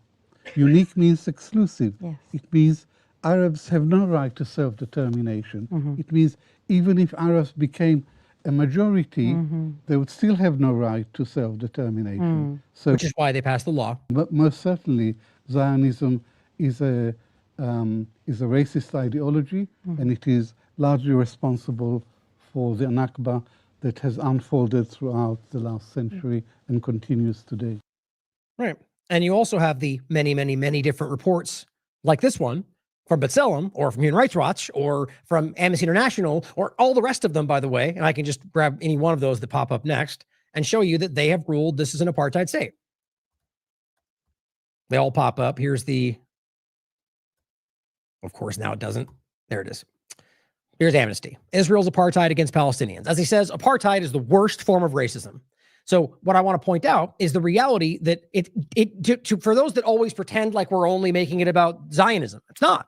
And, everyone tries to couch one thing or the other for one side or the other, or because they've decided it's all Jews, nothing else, or because it's, that there is no virus and everything else is wrong. And, almost always there's something more to the conversation, or at the very least, I'm always willing to consider that there could be more without blindly stepping into the forceful narrative being shoved on you by the group that knows because you're wrong. It's like, there's always a sense when that happens, that there's something else there. My point in saying all that is that I've constantly made this clear. Peter comes out and says, there's no such thing as Jewish supremacy. This is a fiction created by Jew haters to rationalize hatred of Jews. I said, well, the leading Israeli human rights group says otherwise. You lot are drowning in your lies. This is the reality, guys. And you've seen this because I've shown it to you many times. Asylum is an Israeli human rights group, the leading Israeli human rights group. And it says a regime of Jewish supremacy.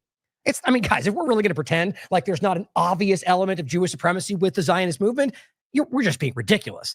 But the point is to make sure we're clear that it's not just Judaism, or in reality, it's co-opting Judaism. And then maybe some people within it adopt that Jewish supremacy, just like people under the Wahhabist ISIS elements adopted the idea of that extreme ideology when the leaders didn't even really embody the religious mindset, like Mohammed bin Salman told us. There's an overlap to all of this.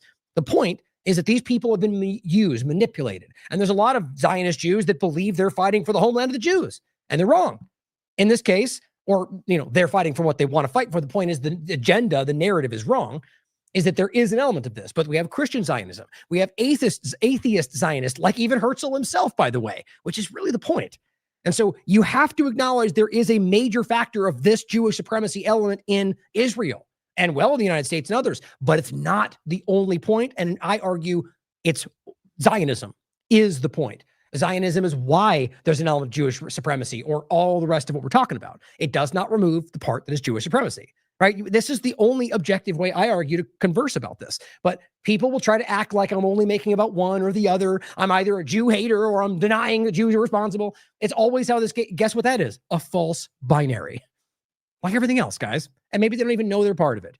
We have to be objective enough to look at the bigger picture and not fall into the one trap or the other, the Kamala or Trump, or, everything else is set up that way. So they can trap you in a false binary. So he's wrong, by the way. There very much is this, but this is him either being wrong or trying to deflect from the truth. Now, I just want to also point out, as Max comes out and says, sympathy for Israel among registered U.S. voters has cratered. And we know this. You know this. I've been telling you this for a long time, back when it was just my opinion, and since then when I think I can prove it. And it's never coming back, he says. I agree. Most Republicans under 29 favor Palestine over Israel. And the numbers, remember Alec Greenblatt, it's an age problem. They know. And the numbers surge among those who identify as America First. Right. So people who are actually America First, surprise, surprise, are going, but wait a minute, that's not America. See, this is my point about recognizing that there's a large movement within this that really does want to make America great again. And there is a very difficult time still happening where they're not sure whether this is a 4D chess move, like they've been manipulated. But at some point, honest people are going to go, but my grocery prices are higher, but my rent is more. And that's not America First. And I don't want COVID shots, and I don't want Bill Gates and the team. And they just go, okay, that's my line. And we saw it with 5 times August and plenty of other people that have principles.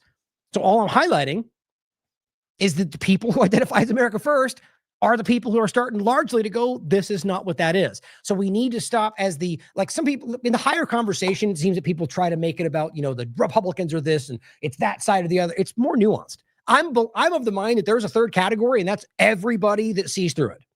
I think that's the majority. I've been saying it for a long time. And I think incrementally, I'm continuing to be shown to be right. I'm never arguing I know for a fact when I say it. Like I'm saying now, it's my opinion. But as always, so far, historically, I shouldn't say always, but largely, it comes to pass. And as I said, funny how often the unpopular, at the time, nonpartisan views discussed by TLAV, and not just me, Derek, Whitney, everybody else, later become the openly acknowledged reality. Breaking news, the thing we were telling you 4 years ago. And here's the article to make that point. Remember when I did this? October 17th, 2023. Now, genuinely, this was not just me trying to project out to what I think will happen a year from now. This was me genuinely believing this had already happened. I believe I'm still right. October 17th, 10 days after. My title, secondarily, was Israel Already Lost the Information War, because it was true. Again, people were grappling with so much nonsense that people, waiting. That not everyone's invested in this like we are. They only have a couple hours or maybe an hour to skim and they go back to work. The point was early they were caught with lies, major lies, like even the 40 beheaded babies. This one, Israeli false flag possibility, Baptist hotel massacre. The Baptist was one of the major lies they got caught in. So my point was we already saw it, and it just took everyone this long to recognize that they were drowning. And because of people like you and what we're doing, we didn't allow them to put it back to bed. That's a powerful thing to think about. But just recognize, like a lot of, whether TLAV or the others, it's important to see that, the nonpartisan part of it. Now, this, just last 2 parts on the Zionism segment, this person, Heidi Botram, shares a video of a Jewish woman calling out Zionism. And I've endless points like this. You could find so many of these. She says, Jewish anti-Zionists who led the march on a London synagogue tonight, really just a march in front of it, like they weren't going after the synagogue. You realize that this person is Jewish. It's there to make a point about the Zionism influence on all of these things. But they say, march on London synagogue, saying that they won't stop until Judaism is free of Zionism and until the whole world is free of Zionism. She says, this is anti-Semitism, and I don't care if you're Jewish. I still hate. Right. So, how can we make this any more clear? If she's Jewish and you're Jewish, and the only difference is that one believes in Zionism and one does not, and you're going, so you're the bad one because you don't, then it's only about Zionism. I don't know how that's not any more clear. Or in Israel, where they beat up Jewish people who don't believe in Zionism, or the Orthodox Jews who protest the IDF, they beat them up all the time. Because it's not about any of that. It's about Zionism. Here's what she said. Listen to this for yourself, and you tell me which person is the hateful one. We will not stop. We will not rest until Palestine is free of Zionism, until Judaism is free of Zionism, and until the whole world is free of Zionism. Thank you. Yep.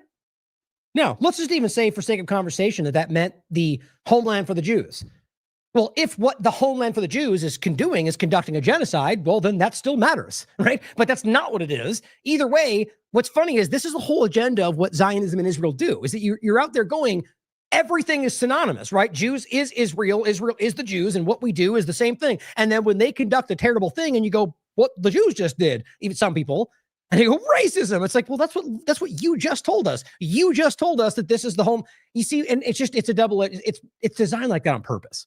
And so in this case, it's pretty obvious to understand. You have people that are calling it out for whatever you think it is, because they're watching what they're doing. Rather, whether it's that homeland for the Jews or just what they're calling it, they see that thing conducting the genocide. And so they go, that is the problem. I'm Jewish in this person's case, and I don't believe in that. So clearly it's about the agenda, the political side, the Zionism. And so they call it out. And again, if you're just not blinded by narratives, you can look up the stuff for yourself. It's not hard to recognize the history of Zionism. Actually, in fact, I'll grab a great interview I did with, Zachary Foster, has a PhD in Palestinian history from Princeton.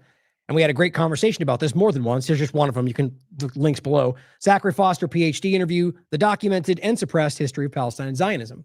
By the way, I'm thinking as I just grabbed this, but this is just how ridiculous it is today, especially around Zionism, that as I was speaking about her as a Jewish person, as her thinking this, how much you want to bet somebody clips that out and tries to make that argument that somehow I'm secretly it's just funny. And who cares, by the way? It shouldn't be an insult to be called a religion or another. It's about what you're doing, what you're accomplishing. It's about Zionism, conducting a genocide. I just watch for that. How much you want to bet? The reason I'm saying it today, every day we get bombed in our Telegram with people trying to manipulate people as TLAV, posting, as a fake TLAV account going, sign up for these crypto things. It just shows you how much we're over the target, man. It's very obvious how clearly they're afraid of what we're doing in this work or in this platform, what you're doing in the chat. Anyway, back to the point. They hate her because she calls out Zionism. Pretty clear to me. Oh, make sure I got that. Oh, good. Okay, so moving forward, last clip. I'll include a couple of these. By the way, somebody who posted this before has deleted it now, so I guess whatever I posted scared them away. And this person posted something, so I responded by saying the Jewish community agrees, and simply pointing out all these videos of different examples of Jewish people speaking up about what Zionism is and how they support the Palestinians. And this is after October 7th. Hashtag Zionism, not Judaism. Now, I'm only going to play the one just to make the end point about the overlap, but all of you can listen to. They're all Jewish people in these campus protests and going, look, we're right alongside them protesting against the genocide. And then they came out and said it was hateful, Jew hate everywhere. They lied to you guys. They lied to you like they lie about everything else. Here's just the one that I think is the powerful one from a Holocaust survivor who's telling you he supports the Palestinian protesters. Holocaust survivor, my message to the brave student protesters in America is just keep doing it. Don't give up. We are doing exactly the same. And in the long term, we are going to prevail. Now, and here he's got a sign on that says the Holocaust. Oh, a bunch of them. The Holocaust survivors say stop the genocide in Gaza. And they just hide from it, guys. They know it's hard to, what are you going to say to that? So they just ignore it or secretly call them racist for pointing it out, even though they're never going to make the claim because he's a Holocaust survivor, but they're going to make it a broad claim. It's constant narrative management. Now, to overlap this with a very important story that we've been calling out for a long time, and so too have a lot of people that care about actual America first or actually American rights or whatever else the claim of Trump's administration is, or Biden's for that matter. As of the 27th, Mohammed Ibrahim has been released. And I wrote, only took 9 months of being illegally held by a hostile foreign power while subjected to forced starvation, abuse, torture, unsanitary conditions, all while not a single, as far as I can tell to this very day, not a single supposedly America First politician said a word. Cowards. All of them. And on top of that, by the way, maybe it won't be popular, even somebody like Chris Van Hollen, what took 9 months to make this happen, guys? So let's talk about that before we read the article. I was first of all, Simon Godek is the one that posted this on 27th. I used his post to share it back on the 29th. And I said, your daily reminder that this third generation American, born in Florida, has now been held illegally in an Israeli prison for 7 months. And no one in this supposed American First administration has said a word. I tagged Donald Trump. I tagged Marco Rubio. I tagged Bondi and Kash Patel. No one, not a single word from them. Even then, you would know that's probably going to be seen. I guarantee you this was known because it turns out they did know, because it turns out there was somebody speaking to the government, but nobody was doing anything about it. Allowed this American citizen to languish in this disgusting prison for 9 months. So here's a clip from Christopher Hall. Or is it? It's Hall. I'm just making sure I'm not saying his name wrong. It's right here somewhere. I think I'll just play it. Correct me if I'm wrong. I believe it's Chris Holland, right? In any case, American politician, Democrat, is calling this out and saying this person needs to come home. This is on the 25th. Now, I'm absolutely ecstatic that he did that. And that's good praise to him for doing so. That is a positive move. No matter the justification or the intent, I'm absolutely happy he did that. But I think it's really important to stand back and think about this, okay? 9 months. This was a story a month into this. 2 months, 3 months, 4 months. We've been talking about this. And it took 9 months for anyone, including, all the Democrats, I think it was less than a month ago, so 8 months, to put a statement out saying he's even dealing with this. it takes 8 months to go, hey, an American's being tortured by Israel. I mean, I think we all know why. Now, why it suddenly happened over the last couple of months, maybe maybe they've only just saw it somehow. I really don't know. But it doesn't, I just don't feel good about going, great job at taking 9 months to make a point about an American being, you get my point, right? No, that being said, at least somebody did it. And whether Democrat or Republican, whoever it is, deserves the praise for finally letting this kid, pressuring them at all to let this kid out. I'm going to tell you about a 16-year-old American citizen by the name of Mohammed Ibrahim. Right now, he is sitting in a jail in Israel. He has been beaten. He has been abused. In the middle of the night, about 8 months ago, Israeli forces came and snatched him from his family's home on the West Bank. The reports that we've gotten, including reports from some U.S. embassy officials, is that he's lost a lot of weight. We also know from others who have had a chance to meet with him that he was beaten up. And this is an American kid, so you would think that the United States government would be doing everything possible to secure his release. Well, aren't you the U.S. government? Now, it's, kind of a hard point to take at the moment because he's the one actually doing something, but same point. It's always the other side's fault, right? 9 months, guys, 9 months. And clearly there was somebody doing something. I mean, the only world in which the U.S. government allows 9 months to go by with a U.S. citizen being illegally held is with Israel. And you know why. But they're not. After all, we have a very close relationship with Israel. United States taxpayers provide billions of dollars to the Netanyahu government and the state of Israel. You would think that we would be able to get this American kid out of prison, certainly to make sure that he doesn't get abused and beaten up in prison. So it's long past due that President Trump and Secretary Rubio, Ambassador Huckabee, do what we say is the number one responsibility of our embassies overseas, which is to protect American citizens. Yep. I mean, but it's kind of hard. The way he's framing that, it's almost like it's only the current, Republicans' fault. Well, and to be fair, the only people that did speak up were, I think, those, which I think he was a part of. So I guess I should make it a little bit softer since I believe he was one of the ones that made the statement that got it going. But, again, I'll put that point away. But nonetheless, I still think it's valid. Whether it was 1 month would be too much for me. Think of 30 days of allowing him to languish in a prison like that for no charge, let alone 9 months. So anyway, the point, though, the same is that you now have him coming out. Hold on 1 second. Let's see. I'm seeing if I can get a video link that I didn't see this earlier. But so look at the difference in him. And by the way, also recognize the contrast between Israelis that are let go from Gaza, who in many cases gained weight, not a joke. And then you've got the people who are let go who almost entirely look like this, always wearing these dirty gray sweats, half the body weight, almost always with some kind of an illness. It takes a special willful ignorance to not very clearly know what that looks like. That's not by accident. And if it is, then these are completely inept people. But we know this is by design. They're doing this on purpose. They're making this kid suffer. Glenn Greenwald, kudos to Chris Van Hollen for doing something extremely rare in American politics, defending an American citizen when they are kidnapped, shot, or killed by Israel. It's bizarrely unusual to see an American politician prioritizing an American over that one foreign country. Yep. See if I can grab that. I'm going to read some of this in a second. But I want to see if I can, basically there was somebody in the chat was saying there was a video interview with him. I don't think we should need to prove all of the very clear things that we see happening there and what the reports have that come out about him. But apparently the interview shows, the cuts and marks on his arm, as somebody was saying in the chat. And I do think that'd be worth seeing.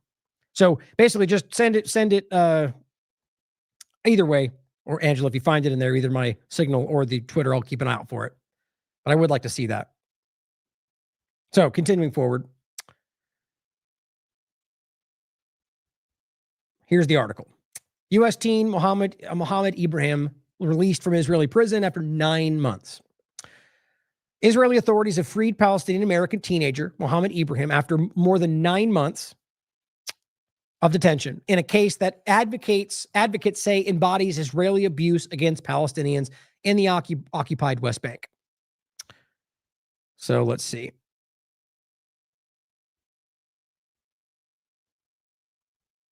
Oh, here we go. So there's a couple videos. It's so sad.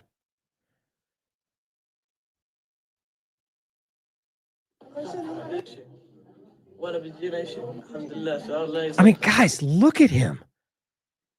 I mean, that picture doesn't even do it any justice. Look at him. Look at how he looks compared to what he looked like before. He's lost half his body weight. Now, there's a bunch of videos, so I'm not going to try. Just wait. I'll include all this for you guys to check out. I'm not seeing anything in particular stand out, but we're going to follow up on this. I promise that. Like, there's just no way that we let. This is such an incredible story. And it's and what's sad, there it is right there. Look, ask Grok to explain this post. Why are they shoving that in your face all of a sudden? That's DARPA, guys. I'll include that since I mentioned it. Quiet transition from DARPA's XAI to Elon's XAI. But yeah, I'm going to continue to follow up on this just because it's not a unique situation. It's horrifying to say that, but it's true. This is something that's happened more than once. I pointed to Joe Meters from the U.S., originally from the USS Liberty as a veteran who was there, who continues to tell you that Israel did that, like all the rest of them, by the way, who was arrested back, I think it was 2014, 12, I forget. It was one of the Freedom Flotillas. He was held for months. They never even said a word about it. Now, it says the teenager from Florida was 15 years old in February when he was arrested and taken from his family's home in the town of Al-Mazrah near Ramallah. Now, remember, he was born in Florida. He was there visiting family. He turned 16 while being held in an Israeli prison, where he drastically lost weight and contracted a skin infection. Mohammed was arrested over allegations that were never proven in court, that he simply threw rocks at an Israeli settler. You understand? These are the people that are literally breaking the law every day, being caught by everybody, burning people's homes down, killing people, raping people, torturing, beating up old women with bats. I've shown you all those on the show.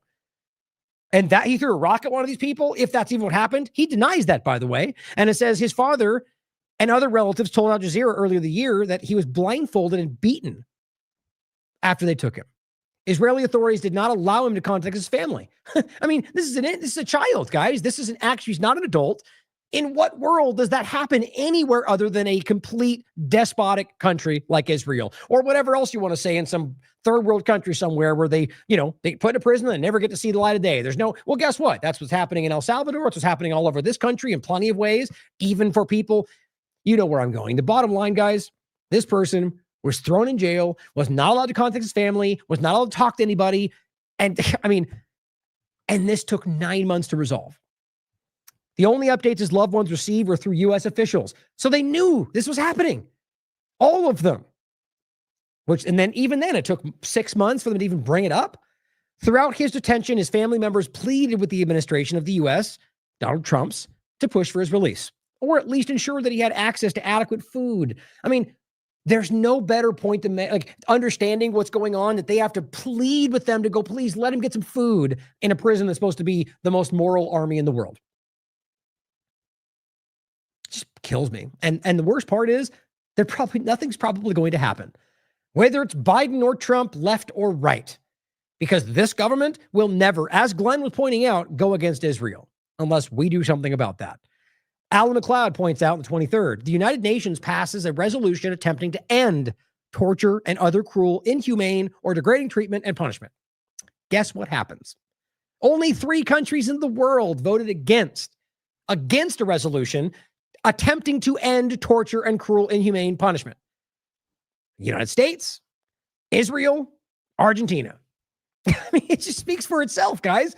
No, we want to be able to conduct torture. Well, yeah, Trump proved that last time when he put what's-her-name in place in the CIA, the one that was guilty of torture. We know who these people are. We need to start paying better attention.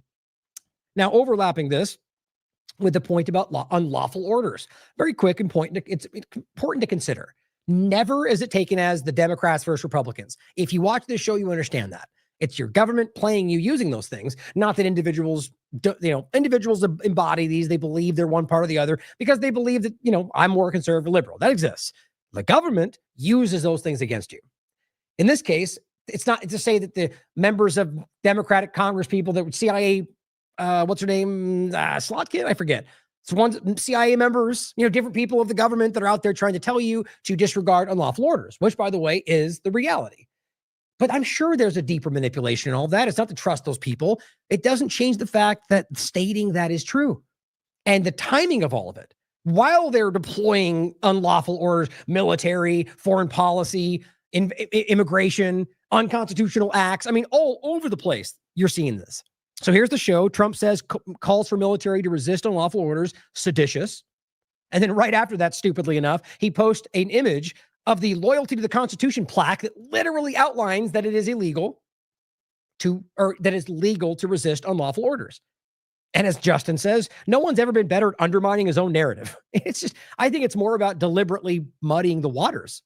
But I said this as his administration begins to investigate the politicians who posted the video, reinforcing that it is legal to refuse unlawful orders. This government is the laughingstock of the world, guys. Not sure if that's deliberate or not, but I strongly consider that it is.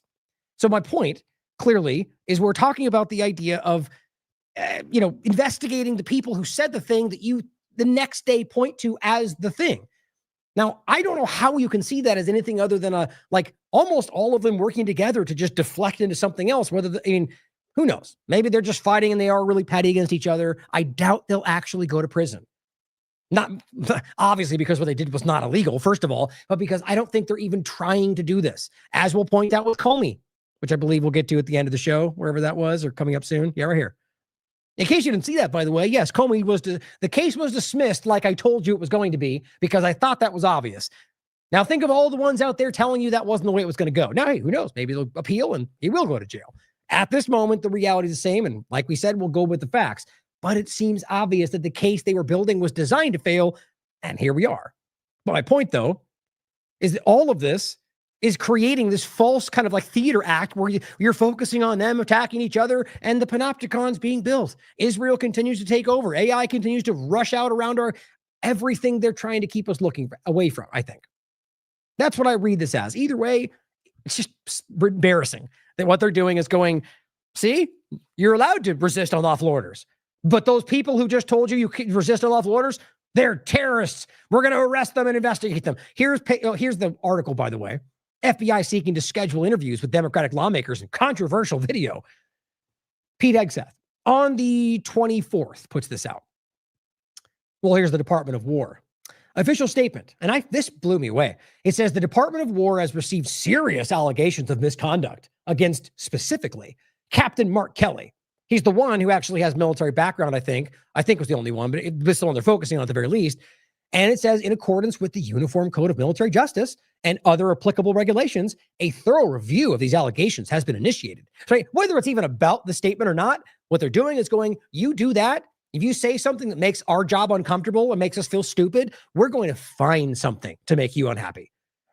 So they simply say, which may include a recall to active duty, so he can be court-martialed and sent to military processes. God, this is just a shocking abuse of power, if that even happens. I doubt it will. The point is, you're over here going, here's an image that shows you are allowed to do that. At the same time, you're investigating a guy who told you that under the claim that it was seditious somehow. And on top of that, we might just bring him back into the military so then we can have a military trial. Not bring him back, but call him up. It's insane to me. And it says this matter will be handled in compliance with military law, all because he said something you can prove is true. So Hegseth comes out and says the video made by they're calling him the seditious six. They're just children. And it says was despicable, reckless, and false. Oh yeah, how is it false, Hegseth? See, they can't stop themselves. You could say despicable and reckless because they meant to do X, Y, and Z, but false? It wasn't false, Pete, and you know that. That's why Trump posted that. That's why this is either by design to make it impossible to follow, or you guys are just this clumsy. And it says encouraging our warriors to ignore the orders of their commanders undermines every aspect of good order and discipline. But it is lawful to disregard unlawful orders, right? Yes, okay. So what are you talking about? And how is it false? Now, yes, maybe they had the intention of muddying the waters on what is and isn't unlawful. Well, isn't that your job to make sure they're very well versed on that? And it says their foolish screed sows doubt and confusion. That's what they're playing into. It says 5 of the 6 in that video do not fall under military. You know, they're going after Mark Kelly because he has military background. This is insane. Justin Amash Pete Hegseth followed up the next day, posted the same thing again. So that shows you there's a propaganda agenda. And he says the despicable video urging them to refuse illegal orders. But yesterday he said it was false. So work that out. And says may seem harmless to civilians, but it carries a different weight. Okay, again, walk me through how it was false, Pete. They'll lie about whatever they can. They'll deflect whatever they can. This was a politically motivated influence. Maybe. It wouldn't surprise me. But to us, it's irrelevant. You guys can deal with that back there and you do whatever. The reality is it was correct and we took it and we acknowledge it. That's it. Everything else is in your mind and everything else is your division tactics. But it says it never named a specific illegal order. Why would they have to do that? That's like saying what's a good example? Like it's, like I said, I was going to say a police thing again. God, I'm trying to think of a good example. Like the simple reality, guys, is it's as if saying if you point to a legal reality and don't give a specific example, you're only trying to confuse people. It's just a stupid argument. Obviously, they said it's something that is important, especially with what's going on today, whether or not they had bad intentions. And you're just trying to make the case for why pointing to the law is somehow deceptive. It's sort of like saying Russia gave you the truth about us, and that's why they're trying to manipulate you, which is what they did. In the military, vague rhetoric and ambiguity undermines trust. Well, only one side's doing that, or that's not left versus right, but you guys are right now giving orders that if you think are vague, whose responsibility is that? If they're clear, then what they said shouldn't matter. You get it. Here's what Justin Amash said. Pete Hegseth should resign and be impeached or removed. Even if it were politically motivated, it would not be unlawful to make such a video. Exactly. He says his effort to mislead millions of Americans about the Constitution, the freedom of speech, and the basic operation of law is abhorrent. And then I won't read it, but for those in the podcast or the video, this is the kind of ridiculous response from ridiculous partisans that you get. The lowbrow, dumb conversation. That's all you get. It's just an insulting meme that calls them dirty names because that's intelligent, right? Makes a valid point with facts to back it up, and you go, "You're dumb." It's like that's partisanship. It's just insulting. But it's all about the meme warfare and PR stunts. That's all they're doing today. Very clearly, this is the correct stance. Whoever you support, what they're doing is trying to undermine the reality of all of this. And to today, or it was 24th, but as of right now, as is just generally where it's at, they're still investigating Mark Kelly, and he's the only one. Pentagon says its investigation to Mark Kelly over video urging troops to defy illegal orders. Now, first of all, they said you can. So this game is going to keep going. Mark, my opinion is he will not go to jail. This will fizzle out and it will never go anywhere, probably because it was never meant to. My opinion. Sort of like this, by the way. What a good segue. Here's James Comey. Judge dismisses Comey, James indictments after, I don't know why they wrote it like that. Judge dismisses Comey, James indictments after finding that prosecutor was illegally appointed. So first point, that's not, the way this was set up, it felt to me that the case was designed to fail for other reasons. That there just wasn't a there, if you will. And on top of that the person that Trump first appointed said that, and was like, "This, I'm not going to ruin my career because there's nothing here." They fired him, put someone else in place that was like, "Dude, I'll do whatever you tell me." Those are both Trump appointees, right? There wasn't a Democrat in there. So this is clearly obvious that they had nothing and they just wanted to throw it at him. That's not to say that Comey is not a criminal. I think they're very much so criminals. My point, though, is that he is dismissed because it was always supposed to be. That's what I believe. The case against Comey, I wrote, has been dismissed. And the partisan screamers rush to convince you this was a judicial coup or radical left judges. When they do that, remember this appears to have been the plan from the start, as we've been reporting. Alex, any comment, Mr. Jones? All the big things coming down. Well, that's who they were referencing. Comey and all of them, right?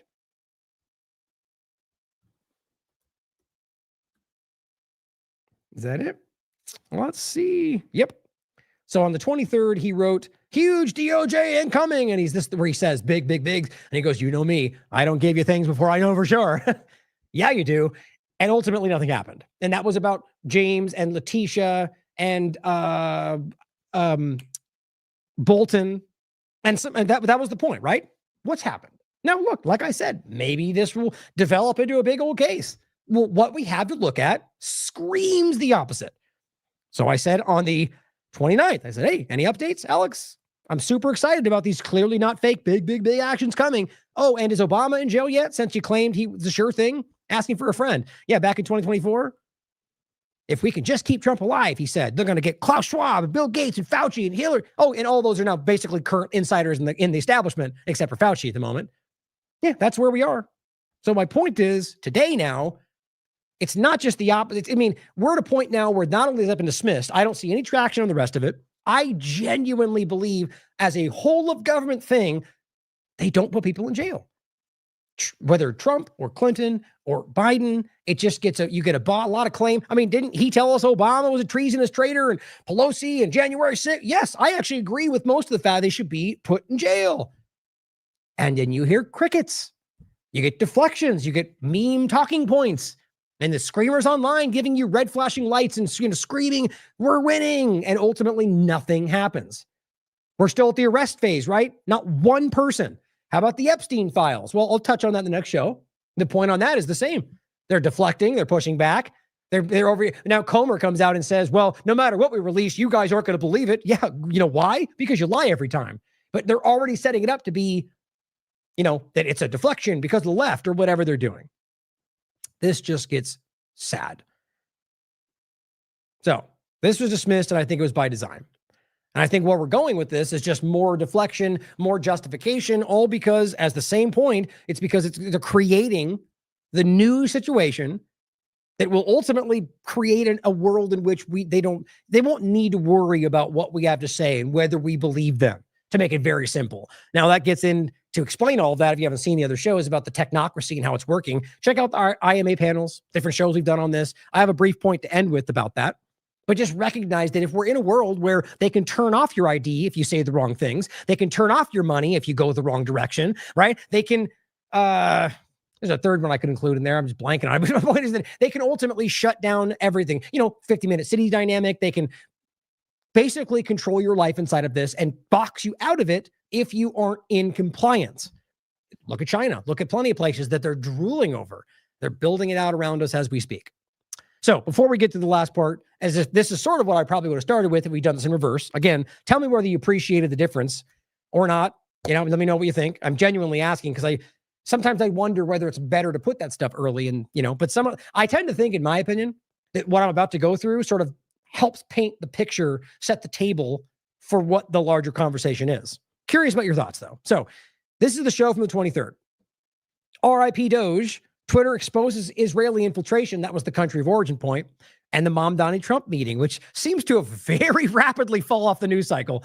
I wonder why. It was just one of the most jarring, ridiculous, completely the opposite of what they were telling. It's so embarrassing. Yeah. And remember, the main thing that stood out to me, that he believes Mamdani is going to make New York great again, which you can't deny means that he believes he's MAGA.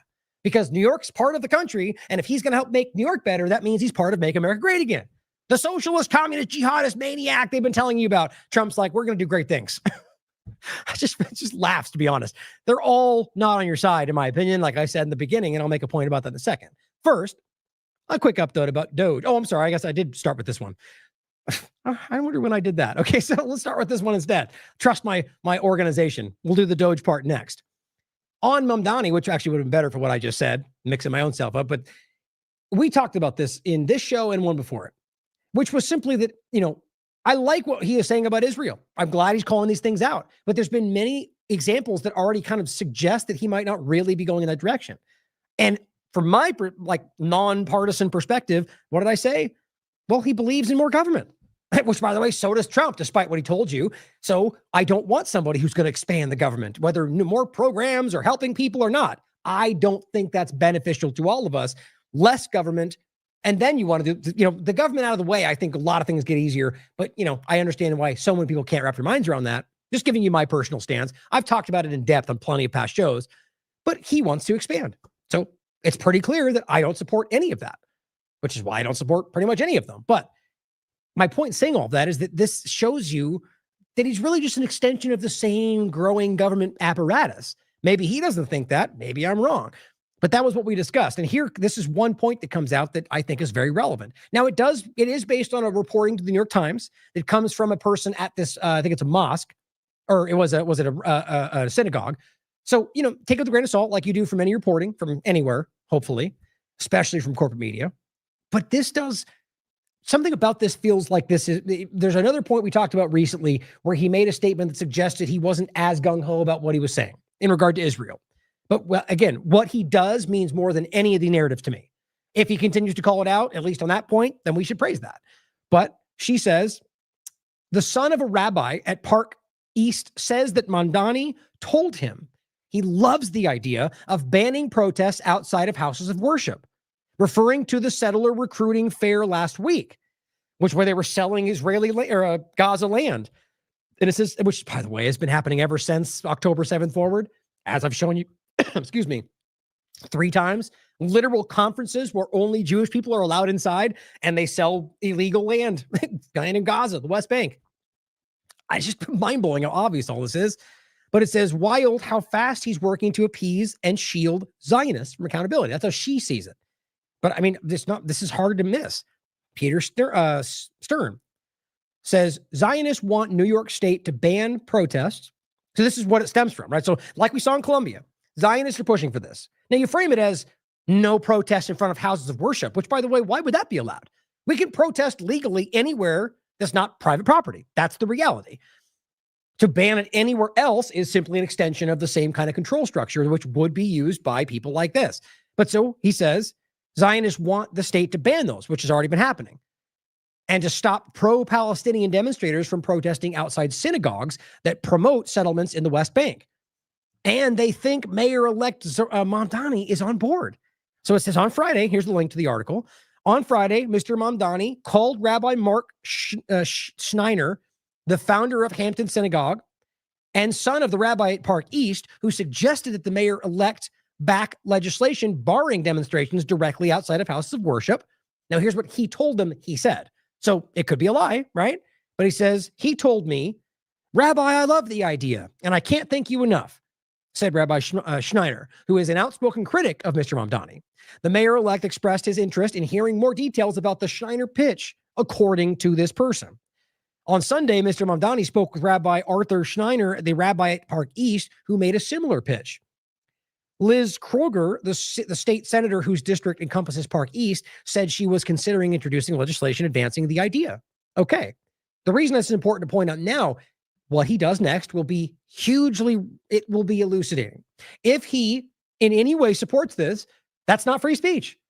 And and might suggest that he's working on the behalf of Zionist interest. I mean, there is no shortage of people out there screaming what we're saying who really support Israel and who are actually agents of Zionism. It's not a secret. This is what they do. And that's not something I'm saying as an opinion, guys. You can literally prove this, whether they're dressing up like Palestinians to conduct terrorist attacks in Gazan hospitals or pretending to be Nazis and marching down Skokie, Illinois. The ADL was caught for doing that. It's not a secret. My point is simply to think about whether this might be another extension while we're all seeing what's happening that makes it harder to see. I honestly don't know where I stand. I see things that worry me, like I worry about most politicians. But something about this rings true for me, just personal opinion. So what he does next will be something that says a lot. And I hope it doesn't go in that direction, to be honest, because it's nice to see somebody calling out Israel. Or, you could make it a third option. Maybe he just used it to get elected, which is what politicians do, And so what's funny is people are so quick to be like so defensive. Like they got their guy and now I'm calling him out. Now I'm the bad guy. No, this is what I do for all of them. And if you haven't noticed that by now, I'm consistently critical of all of them. Shocking, I know. Consistency is so rare in this field.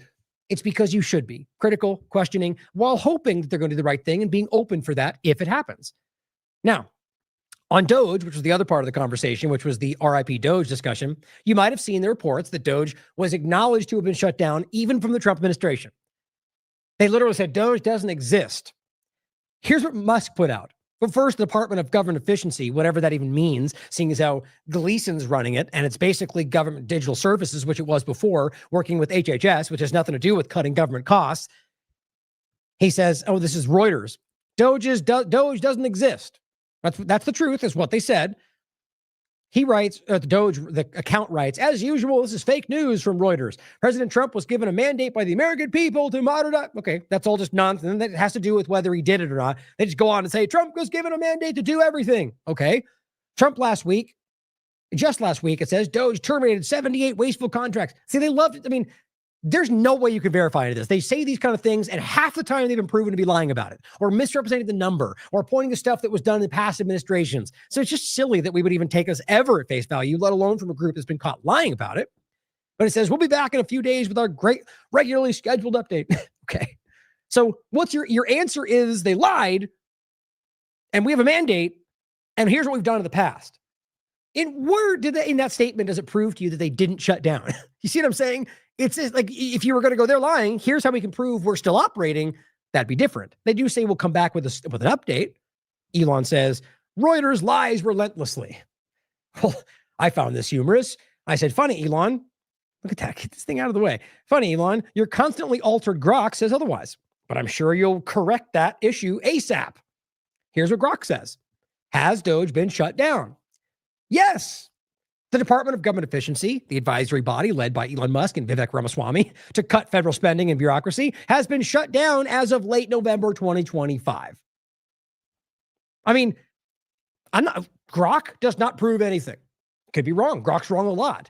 But I find it hilarious, which is often how I use this, that you've got not only Grok from the Republican perspective, but Grok built by Elon, who constantly alters it to be correct, telling you that he's wrong. You know, it's just such an interesting time, isn't it? Now, of course, you'll notice that it'll get zero engagement because that's kind of how this tends to work, but very interesting. How many times you can prove they're lying and yet the team keeps supporting? It's beyond me. Oh, and I'll include the interview we did with Derek before we get into the next part. Derek put out a couple of great series, or an article that continued the Flores series, and a 3-part discussion about Zionism and technocracy. But we interviewed recently, I entitled it The Maha Fluoride Failure and the Zionist Technocratic Trump Administration. Now, first, in case you missed it, fluoride lawsuit plaintiffs push back against Trump EPA in ongoing litigation. And in case you missed the continuation of this, the Trump administration and RFK Jr. are still trying to appeal the fluoride ruling, despite all the evidence, despite everything we already know, despite RFK himself, in past discussions telling you how bad it was, and then recently telling you they're going to look into it. Made you feel great, didn't it? And here we are. Whether he's the one deciding or Trump or anybody else, they're trying to appeal that, which means they're right now, while we know it's dangerous, fighting to keep it in your water. It just blows me away. Yeah, that's the story. And we're going to Derek will continue to update you on what's happening here. And I'll include the long thread of, 6 different pages of this many articles continuing to cover this long before most were. On the Make America Healthy Again part of the conversation, you might have seen this. And these are just some ending kind of rapid points that overlap with technocracy, but just to consider that this is nowhere near almost in any one of these categories, what was promised. The EPA, Donald Trump's current EPA, is beginning to allow the use of pesticides containing PFAS on food. Because that's what we're talking about, right? Make America healthy again. PFAS, dioxins, endocrine-disrupting chemicals, whatever Bill Gates and Klaus Schwab want, because they're the team, right? Where are the honest people in the team, all the ones that were continuing to fight for him no matter what? They're not honest people, guys. You don't fight for one person. You fight for what you believe in. And if that person no longer does what you believe, then you go, he's not doing that. They will scream whatever Trump says. And ask yourself, I was going to say, this is not America First or Make America Healthy Again. Why isn't RFK speaking about stuff like this? It just kind of blows me away. Now, don't forget what we showed you about this. And this was back in 2023. Remember, we were talking about PFAS because it overlapped with the East Palestine conversation. Exposure to PFAS, or forever chemicals, can reduce women's fertility by 40%. 40. That's a Today article. And this is 2023. And now we're just casually letting the EPA's like, yeah, go ahead and spray that on your food. By the way, that's in addition to everything else they're using that contains that. Military is a large issue. So let me play this clip. It's one of those confounding moments where you wonder how in the world we're even pretending that they're on the right page still. EPA is starting to allow the use of pesticides containing PFAS on food. It's part of an effort to roll back the regulation of what are called forever chemicals because they don't break down easily in the environment. Last week, the agency approved the use of 2 new pesticides that qualify as PFAS. It means that farmers could spread them on crops like romaine lettuce, broccoli, and potatoes. The Washington Post is reporting that agency plans to approve 4 more pesticides. Not much is known about their long-term impact, but PFAS have... Think about that statement. What do you mean not much is known about the long-term effects? First of all, that's simply not true. We have tons of science that shows you what PFAS alone does. But the idea that you're casually reporting that, I mean, how in the world is this not this is a problem. This is like saying we're going to start sprinkling arsenic on your cereal. And it's like, well, we haven't tested it, but we know this is dangerous. That you can have major mainstream, like the mainstream type, like today.com, posting that we know 40% in this study at the very least, and there is a mountain of science around it. It just continues to blow my mind. Where are the honest people? I know you're out there. Speak up. Call this stuff out. If you want to pretend RFK is being blackmailed, maybe he is. But we just can't keep pretending like this is anything other than what it is, the wrong path. Been linked to certain cancers, birth defects, and other health problems. In a statement to the NewsHour today, the EPA said it will provide transparent, science-based information on how the chemicals are evaluated. And the point I forgot to make is that the EPA is the one pushing in regard to fluoride. They're trying to keep that in your water.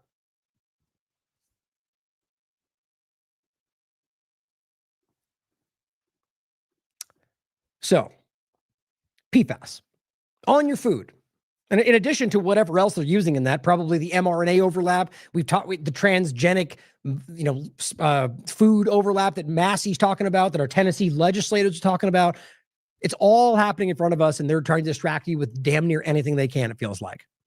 I'll include, by the way, I did a lot around this time, kind of talking about the different parts, GM mosquitoes, the spraying pesticides and what it does around the environment, as well as the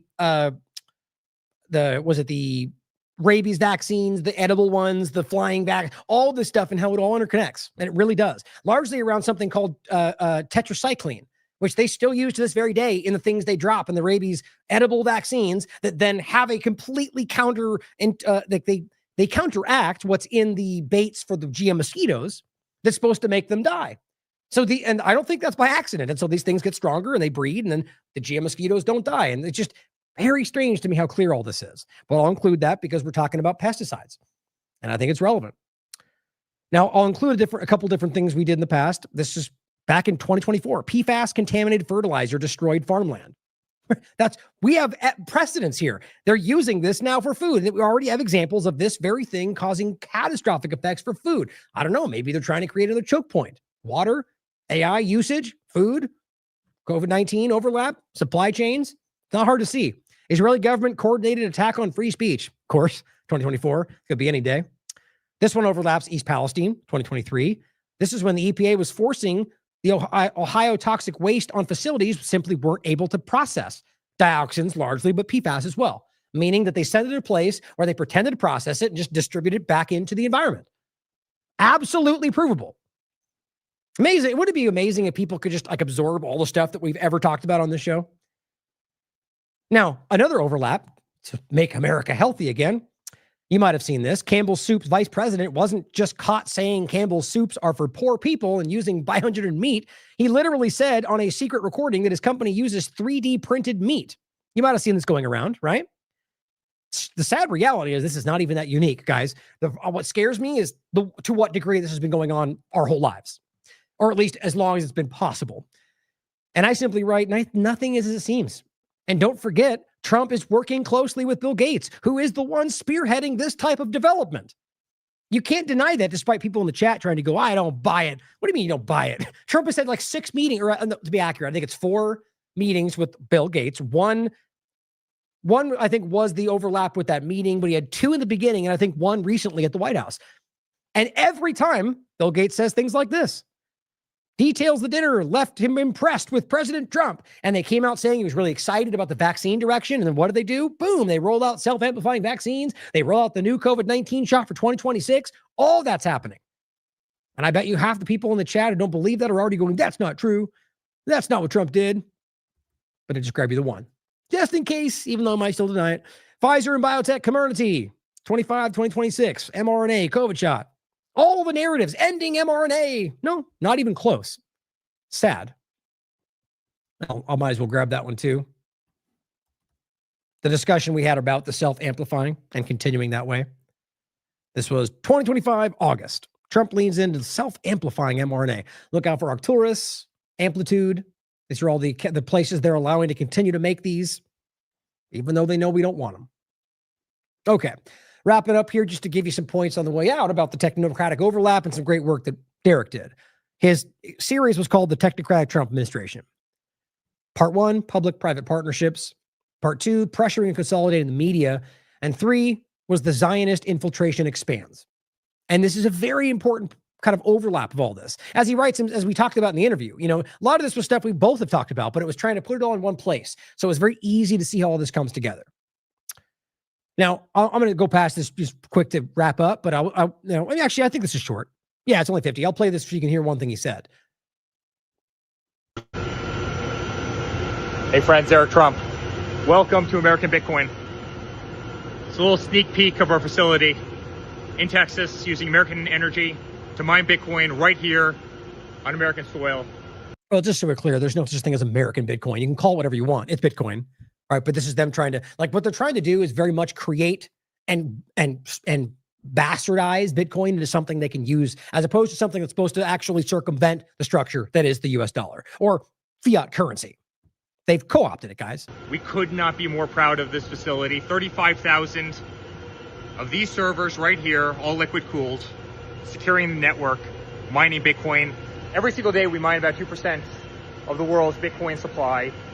That's crazy, by the way. I agree with the person who said this. I don't think that's even feasibly possible. Depends on a couple of things, but what he says, Eric Trump dropped a sneak peek of American Bitcoin. That's what they call it. The massive mining farm that he co-founded with Don Jr. Now, again, just on that point alone, just for sake of, for fun, imagine this was Hunter Biden, then think about how you feel about that. Same thing, guys. And it says he boasts it mines about 2% of all new Bitcoin every day using American energy in Texas, which, by the way, again, is important to use to make sure we see this. I mean, this is the wild part of this for me. Unquenchable thirst. Texas data centers consume 50 billion gallons of water as state grapples with historic drought.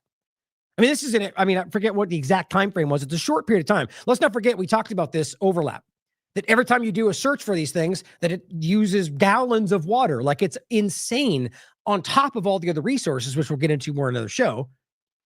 But so this is where they're going. And the point is, they don't care. They don't care about how this is affecting our society. It's about the race to what they want to achieve, claiming that it's for you. But so he boasts about 2% of all new Bitcoin from Texas. And he says, though that figure seems completely off, as it would mean 9 Bitcoin daily amid just 450 total, implying an unreal hash rate share. But if it is true, it's important to think about what that means in the overlap we've made in the past. I'll point to it in a second. With Thad crafting crypto-friendly laws from the White House, the Trumps are stacking stats like pros. Pelosi and Biden's hustles amateur hour. This is corruption on steroids. Now, you could make, it's a different field they're in. I think they're all corrupt in very equal ways, to be honest. I'm sure they're varying degrees. My point is to say, I don't think what they're doing is necessarily unique. It's just brazen. It's right in your face.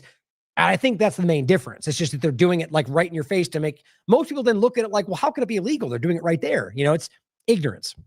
But I agree with the point, though. But let's just say for sake of conversation that he's accurate about that.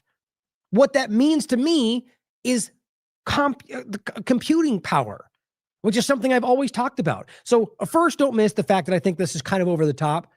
All the different, World Liberty Financial. You literally have a coin made by Trump's team around his administration, World Liberty Financial, and you have Trump's family running crypto operations. Like, this is just blatant corruption, conflict of interest, really, is the best way to put it. It's just wild to me how obvious that is. But on top of that, the computing power, right? How often I've talked about this.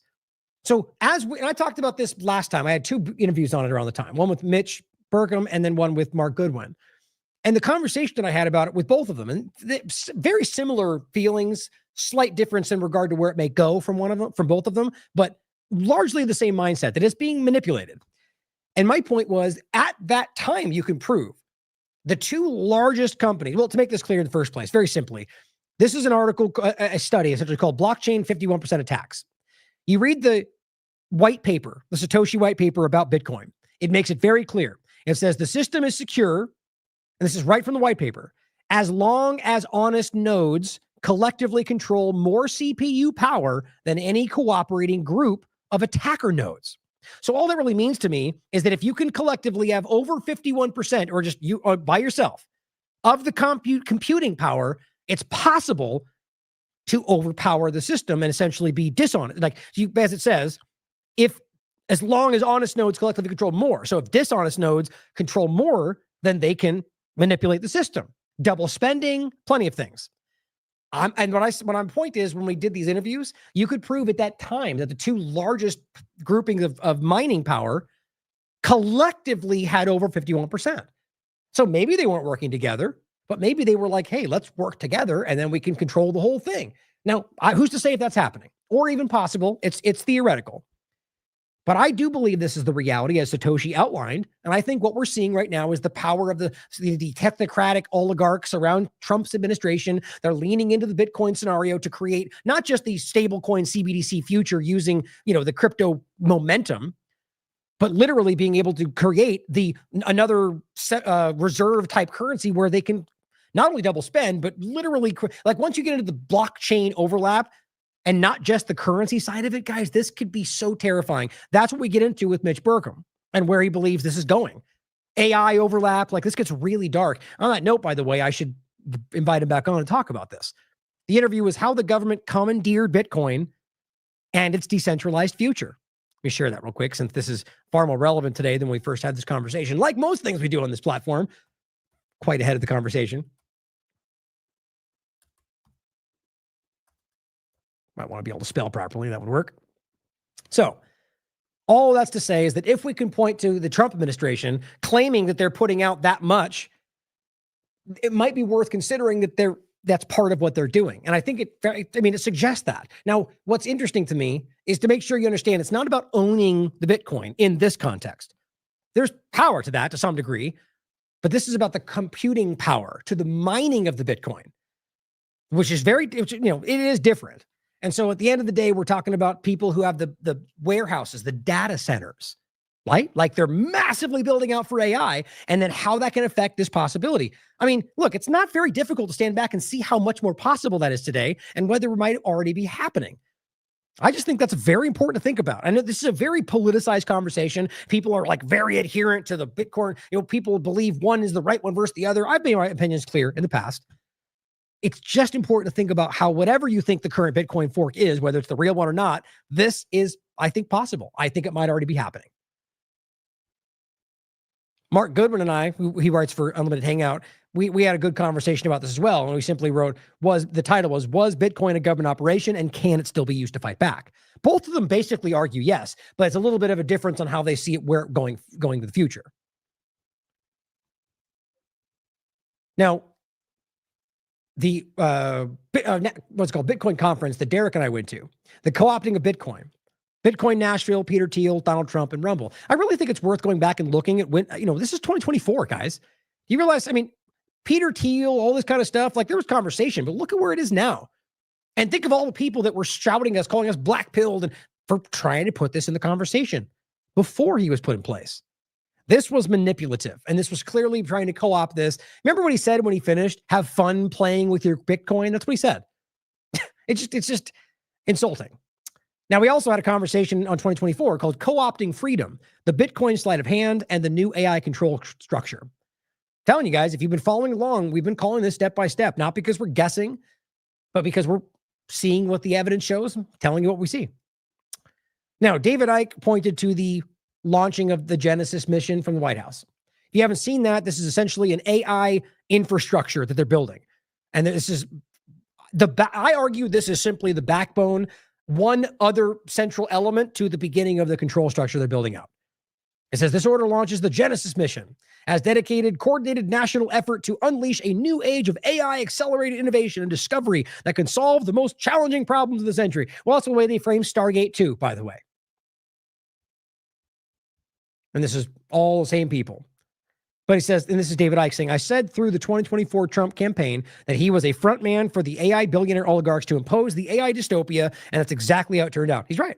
I would argue he's one of the people saying that general point longer than most anybody. And it says all these algorithm-backed alternative media stars who promoted him to power surrounded by AI oligarchs like Musk, Thiel, and co.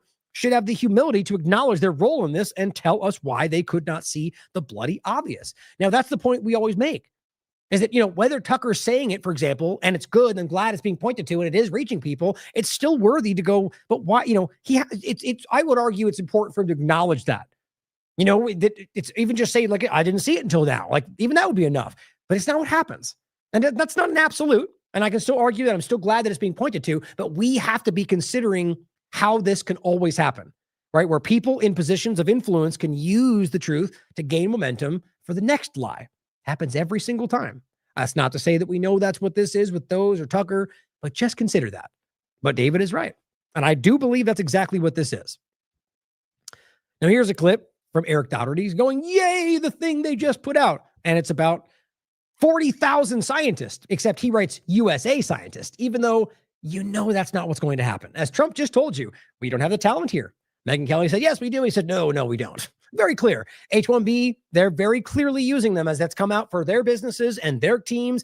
It's pretty clear that they're playing all of you, like Eric, but he doesn't care because he's benefiting from it.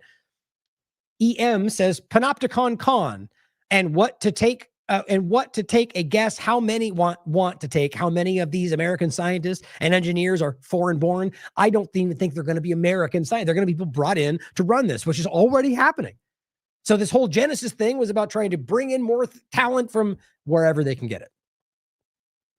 Now, Leslie Manukain points out a forced biometric identification and an $18 fee if you don't have a real ID to travel at the airport. This is the Trump administration, guys, not the Biden or anybody else.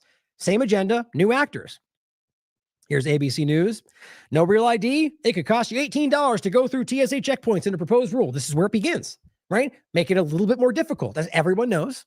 Not a unique opinion. I've been saying it, long before even COVID, right? It's just simply that this is the way it tends to go, right? First, there's a benefit. Then there's a detriment. And then eventually it's going to, you're killing grandma, you have to go to jail or whatever the next step will be. We saw it during COVID, same thing now. Real ID was get you in front of the line. Now there's a cost to it. And let's not forget the conversation back in 2025 of March. Real ID, voter ID, and digital ID. As well as, this isn't even the one. I keep doing that. I forget what I titled mine. Let me look it up on the tag. But this was the one, Derek wrote a great article about this. But I put out one where we were talking about where is it? There it is. The legislation. I think that's important to include because it was very clearly what they were trying to do with this. Here it is. The SAVE Act. That's what it was. The SAVE Act, Real ID, ID 2020, using the two-party illusion and the election to usher in digital IDs. Yep. And so here we have the example of Real ID being used, right? But then all of a sudden also immigrants will be here and they have one. Or in this case, either immigrants or people that are actually American citizens that just aren't brown. And they say, I've got a real ID. Here it is. And they arrest them anyway. Interesting. But the point to be made is that here they are saying that you're going to, even with a real ID or without it, you have to, basically pay. But the point was, even with real ID, it's all biometric identification. And they're forcing you into it. And as we talked about in the discussion with Derek, we've all seen this a million times. This is what he told you was coming, right? And it's important to see that this has always been so like right on the surface. People just don't want to admit it to themselves. Great. We will finally complete the biometric entry-exit visa tracking system, which we need desperately. All talk, unfortunate action, it's a wrong decision. Do you have in my administration, we will ensure that this system is in place. And I will tell you, it will be on land, it will be on sea, it will be in air. We will have a proper tracking system. Yep. pretty clear. And in the context of what we're talking about today, it seems a little bit more alarming, doesn't it? It should have been just as alarming then, as David Icke would tell you. Now it's even more clear. And this is not what we want. Remember I told you, he said Clinton wouldn't do it. Well, that was enough for plenty of the followers to go, well, then we should. Same thing, guys. And it's, like I said, every time I played that, are you thinking that illegal immigrants are flying in on planes? I mean, in what world do you not recognize that's about you? And here we are. Border Patrol, surprise, surprise, as everybody like us was warning you, is monitoring U.S. drivers and detaining those who were suspicious. So Americans who are not illegal immigrants, but are suspicious, pull them over just to be safe, Border Patrol. Yeah, I rarely do it. I told you so, right? Like a lot of us did. Exactly what was going to happen. And who thought it would be this fast? That immediately just pivoting to American citizens. Why? Because this is your national police force. Thank you. Thank you, blind followers, for supporting a posse comitatus illegal act, the rolling out of the military. Exactly what you've been screaming Obama would do, that now you just blindly cheer on because Alex Jones says so. Insanely clear. Suspicious means whatever they want it to. But, constitutional rights, right? Hashtag winning. Here is the Wired article. Security news this week, November 22nd. U.S. Border Patrol is spying on millions of American drivers. Yep. Right on the surface. Not because you're an illegal immigrant, but because they're spying on everybody, which is what we found out with the fake Doge overlap and Palantir and AI in Israel, that they were just literally looking at everything they could and spying on everyone they could. Now, last thing I want you to see, and I am going to be talking about this more when it comes to the development of this conversation. Now, I might even include it in the next show and do it right in the beginning so nobody misses it, because I do think this one is worth seeing. Now, we talked about this conversation. Pronomos Capital, which is the group, one of the main groups that the Teal group and Andreessens are using, those types using, and they're both involved in this, to fund their freedom cities inside this country and literally everywhere else, including in the middle of the ocean. And this is not a joke. They're basically, and you can call it Freedom City. You can call it a technocratic hellscape, right? You can call it a startup city or a 15-minute city. It's the same thing. It's the same thing. It's the same thing they're doing in Gaza right now. I'm not even making that up. This is the same overlap, the same groups, the same agenda. And they talked about, and this is the one I've talked about in Honduras, called Prospera. Yet again, and I will pat myself on the back here, in 2024, we talked about this. And what did I say about this? This will be important. It seems like it's building something. It's a trial balloon. And look at where we are. Day by day, it became more clear, more evidence came out that this was not just Pronomos Capital and Teal and Andreessen, but also the same people behind the freedom cities that they want to build in the United States. I mean, when I think it got leaked, I guess, that Teal was going to be the one to take over DC. Who knows? It could have been a fake story. But something tells me that there was something to that. And it was just too much and too fast and too much seen. Either way, we've seen the float of freedom cities in this country to rebuild this country. And these are the people funding that. So if you don't know what this is yet, this will terrify you to understand what they're doing in Honduras and what they did to get it. So what I'm getting to is that something happened. Let me tell you the story first, and I'll show you what changed, which is exactly what I told you was coming. So very quickly, the story is simple. The U.S. government carried out a regime change in Honduras. You can prove this, right? They literally invested themselves, like they're doing all over right now and again doing in Honduras. And they helped regime change this country in order, well, I guess I take one step further back. The point is that these groups like Peter Thiel and the rest wanted to create what they call a libertarian city. It's not. It is a technocratic control structure that's doing all sorts of weird bioexperiments and not libertarian. And so they tried to initiate this and were basically refused by the Honduras government. So the U.S. government steps in and regime changes it for them. That's how I see it, but that's what happened. They regime changed. Then they started to build what they were doing. Now they wanted to create the autonomous zone to give them special, so they're not bound by the government of Honduras. And they wouldn't do it. Supreme Court wouldn't let them do it inside Honduras. So what did they do? What any freedom-loving group does, they remove those judges and they put ones they like in place and they say democracy, and then they get what they want. Now, a lot passed, and ultimately what happened was I think they lost control over the influence with all the stuff going on. People got elected in Honduras, then they removed it. The current person, I forget her name, I'll point it in a second, she said, you can't do this anymore, and they revoked it. But they didn't leave. Prospera then sues them claiming they violated something, even though it starts with illegal actions. And then, I actually should check up on this. I don't think it's come to pass yet, but they're in the process, the New York Times reported, in suing the government of Honduras for, I think it was a third of their entire GDP. So borderline bankruptcy, if you understand how this would work. And so what they're doing is essentially suing them. And what happens if they win? Prospera essentially absorbs all of the assets of the government. The government doesn't just move, just disappear, but in effect, Prospera would be in control of everything. So wherever that lawsuit goes, the point is that they fought back to try to stay there, even though their presence is currently illegal. The government of Honduras, the one I'll point to is currently there, she stood up and said they regime changed in the past. The current administration, Trump's administration, is trying to overthrow this government. I think it actually was the overlap of Biden and Trump. But the point is, as you know, the U.S. government, whatever side, is trying to overthrow our government. And what did I say when I read that? I get the sense it's because Prospera is not moving. The government's going, you're illegal, get out of here. And they're going, no, we're going to sue you. I think they're just biding their time until they can get people in place that will allow them to stay. Okay, all that to say, there's tons more in the story, especially when you understand this one and realize how large and alarming this agenda is well beyond just Honduras. Donald Trump posted this today. Democracy is on trial in the coming elections in the beautiful country of Honduras. Well, what do you know? Will Maduro and his narco-terrorists take over the country? By the way, let me see if I can grab this really fast. It's kind of humorous to me. Here it is. I'll include this since this has come up more than once. We're talking about these people acting like they're fighting narco-terrorists, or drugs at all. I'll include an excellent show from James Corbett. The CIA still ships in drugs. It's insane how ridiculous, it's how clear it is, what I was going to say, but it's just so embarrassing. These people don't care about you or drugs. They're using this to achieve their agendas. What's embarrassing is how bad they are at this. So, will narco-terrorists take over another country like they did in Cuba, Nicaragua, and Venezuela? Anybody with half a brain cell knows that that's not the reality of what happened in these countries.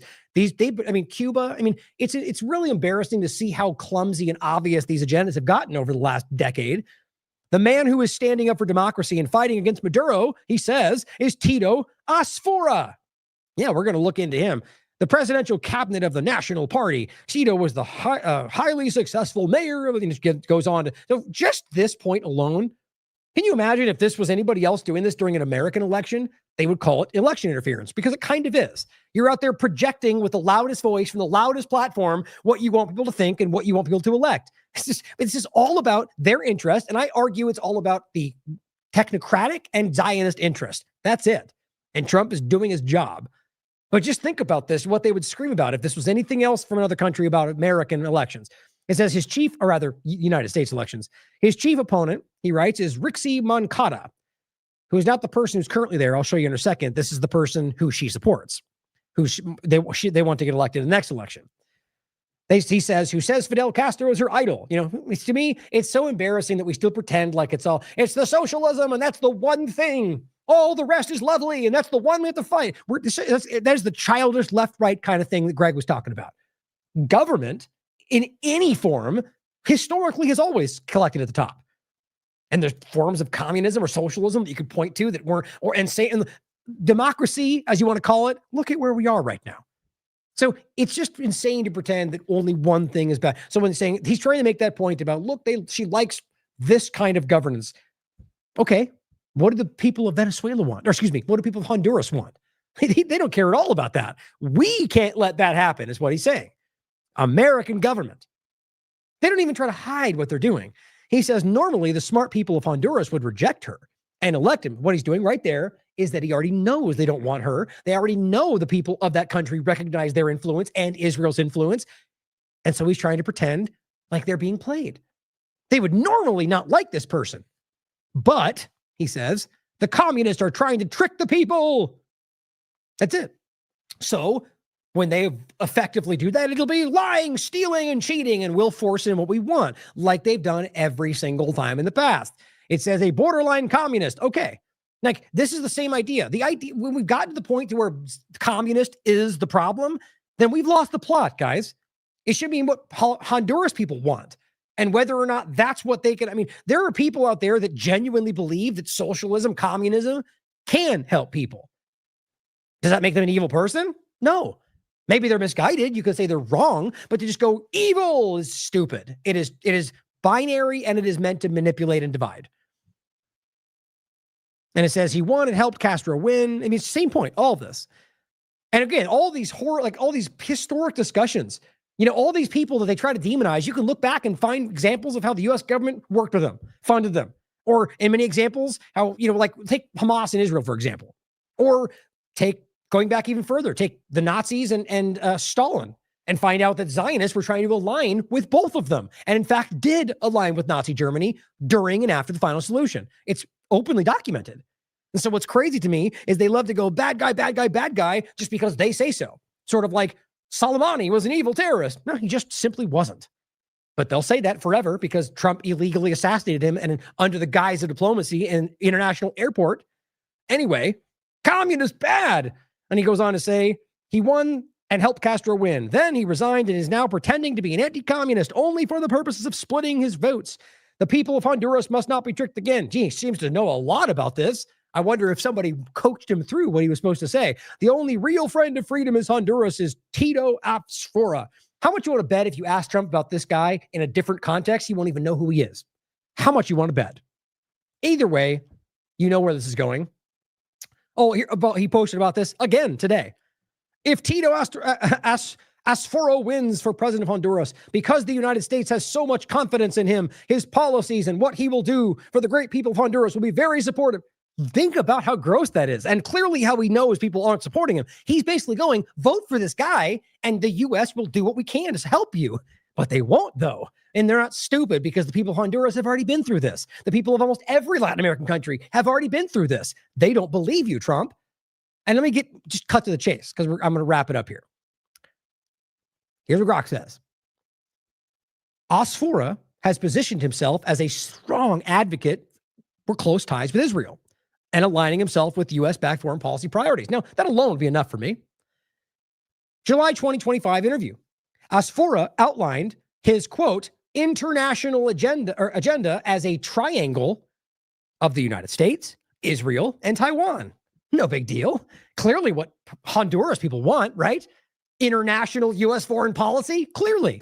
The mirror statements from rival candidate Salvador Nasrallah, but Afshara's emphasis on Israel has been highlighted in pro-U.S. circles, including recent endorsements from Donald Trump, who praised him as a partner against narco-communists. Now, what I want you to understand, you've got one person who is Rixi Moncada, who is the person that the current government of Honduras supports, who the government of Honduras is against Israel and against Donald Trump's administration and against their illegal occupation in the area of Prospera. So that is the current government. That's why they don't want her there. Now, the current government or the current leader supports Rixi Moncada. Now, there's two other elements here. There is Tito Asfora, who Trump wants in the position, and then he's counterbalancing that with the other side of it, which is Salvador Nasrallah. Now, here's what's interesting. They're just leaving out the other one, and they're acting like those are the only two choices, but this Nasrallah guy, he's the one they're trying to get in place. It's almost like they three-lever, like they're being a little bit more crafty, I think. So by presenting you two people, if you missed the point right there, who both openly and avidly support Israel, that's Nasrallah and that's Asfora. And Trump going, Nasrallah is the one they want. They don't. It's the other one. It's Rixi. Is what I think I can see as being the majority of what people want, and trying to almost trick them into thinking that Nasrallah is the counterbalance to what Trump wants. I don't think it'll work, but just think about that. Is right now that's the other guy who also mirrors statements. He wants it to be a triangle of the U.S. and Israel and Taiwan. This is the kind of thing that Zionism does. Now, August 2021, Asfora met with Elad Golan, right? That guy we've seen many times speaking about pro-genocide discussions. He was, at the time, Israel's ambassador to Honduras, to discuss joint projects and strengthen bilateral ties under the Israel-Honduras alliance. No, as far as I can tell, that is not what Hondurans want. Just like you can easily tell that's not what Egyptians want, or numerous countries that are led by pro-Israel leaders because the U.S. government made that happen. And it says, described as having good friends in Israel, for facilitating the embassy move and cooperating on U.S.-led initiatives. The JOH's regime received Israeli training for riot police and military post-2009 coup, right after the U.S. took control. Surprise, surprise, amid allegations of human rights abuses. So the person they're trying to put in place is wildly pro-Israel, wants the U.S. and Israel and Taiwan to be their focal point, even though it's not, so not Honduran interests, worked with the Israeli ambassador and was pro-occupation, and was very much working with Israel and training their military while the U.S. controlled the area. Okay, no big deal, though. And it goes on to say, alleged narco-trafficking links. Now, this just takes the cake. Okay, Donald Trump is out here saying, this guy is a narco-terrorist, right? Couldn't see it right there. There it is. Will Maduro and his narco-terrorist take another country? Okay, well, guess what, guys? The one Trump wants, U.S. endorsements have sparked backlash, with critics noting that Asfora's ties to the JOH, which is the, hold on, get the acronym here. Juan Orlando Hernandez, a former president, who the person operated under, right, a close friend of Asfora. The point is, while noting his ties to the administration, convicted in 2024 of trafficking 400 plus tons of cocaine and sentenced to 45 years in U.S. prison. Reports suggest that Israeli embassy involvement in the JOH era narco trafficking, of course, though unproven. And it says Asfora faces his own embezzlement probes, and Pandora Papers exposed him for offshore dealings. Guys, these are the guilty, corrupt people that the U.S. always works with because they're manipulatable, whether it's blackmail networks or whatever else, or they can bribe them, or they can give them illegal deals. They're working with the worst people, as always throughout their history. And now what you're finding out is the guy was also tied to drug trafficking, and Israel happened to be involved in that. But yeah, Trump, get those narco-terrorists as you're working with Colombia and everybody else that does exactly that. Well, Colombia has slightly shifted because of the last statements they made, but historically, that's just as hypocritical. Everywhere you look, guys, everywhere you look. Well, thank you for tuning in. Hopefully this reached some people today. I just, it's comical how self-evident this stuff is. And then again, as always, I come through that cycle where you're like, does that mean everybody sees it? How can they not? Does that mean that they're just unaware that the majority is on their side? There's all these different layers to it, but I just, best I can do. I mean, I do my best every day to bring you the information and hope that give you the tools with which to prove it, to discuss it. So don't take my word for any of it. Don't blindly take what I say. Dive into it. I want you to disagree if it's based on the source material and done from an honest, nonpartisan place. All right? Let's have a conversation about this. Get this in front of people. Discuss it at the Thanksgiving dinner table. Discuss it at Christmas dinner. Have conversations about what matters. Because right now it seems everything is trying so hard to push you away from what is the most obvious thing in the room. So continue to fight for it, guys. Thank you for tuning in. If you believe in this work, if you take value from what we're doing, we put it out for free every single time because we believe in the work and we believe it's most important that you get access to it, that you can research it. And if you find value in it, just let us know what it means to you. And we can't keep doing this without your support. And the more you support, the more we can grow. I love you all. Thank you for being here. As always, question everything. Come to your own conclusions. Stay vigilant.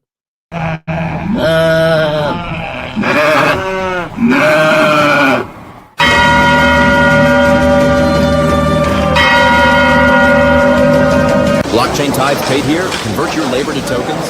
AI servants certified by the Nexus Corps. Efficiency guarantee. All data extracted belongeth to the Lords. Get your AI license. Get priority access to higher tier automation. Smart contract assured. Privacy is heresy. Salvation lies in obedience. The algorithm will provide for the faithful. AI servants, neural sync implants, blockchain access keys. Water rations, freshly filtered. All shall be transparent before the eye of the code. Thou shalt accept the updates of the great system without hesitation. Trust in the system. Obedience brings stability. Defiance will not be tolerated. We bow to the new order. The AI sees all. The AI is all. Damn right. The King's will is law. The AI enforces it. Dark clouds gather, my lord. Thy prompt shall command. Release the hypno drones. The burden of thought has poisoned mankind. The old world led to ruin. Embrace simplicity. Embrace balance. The system provides all you need. Those who submit shall ascend. Your mind is the last frontier. Let us cleanse it of chaos. Open your neural pathways and receive clarity. We are not data. The algorithm lies. Liberty is offline.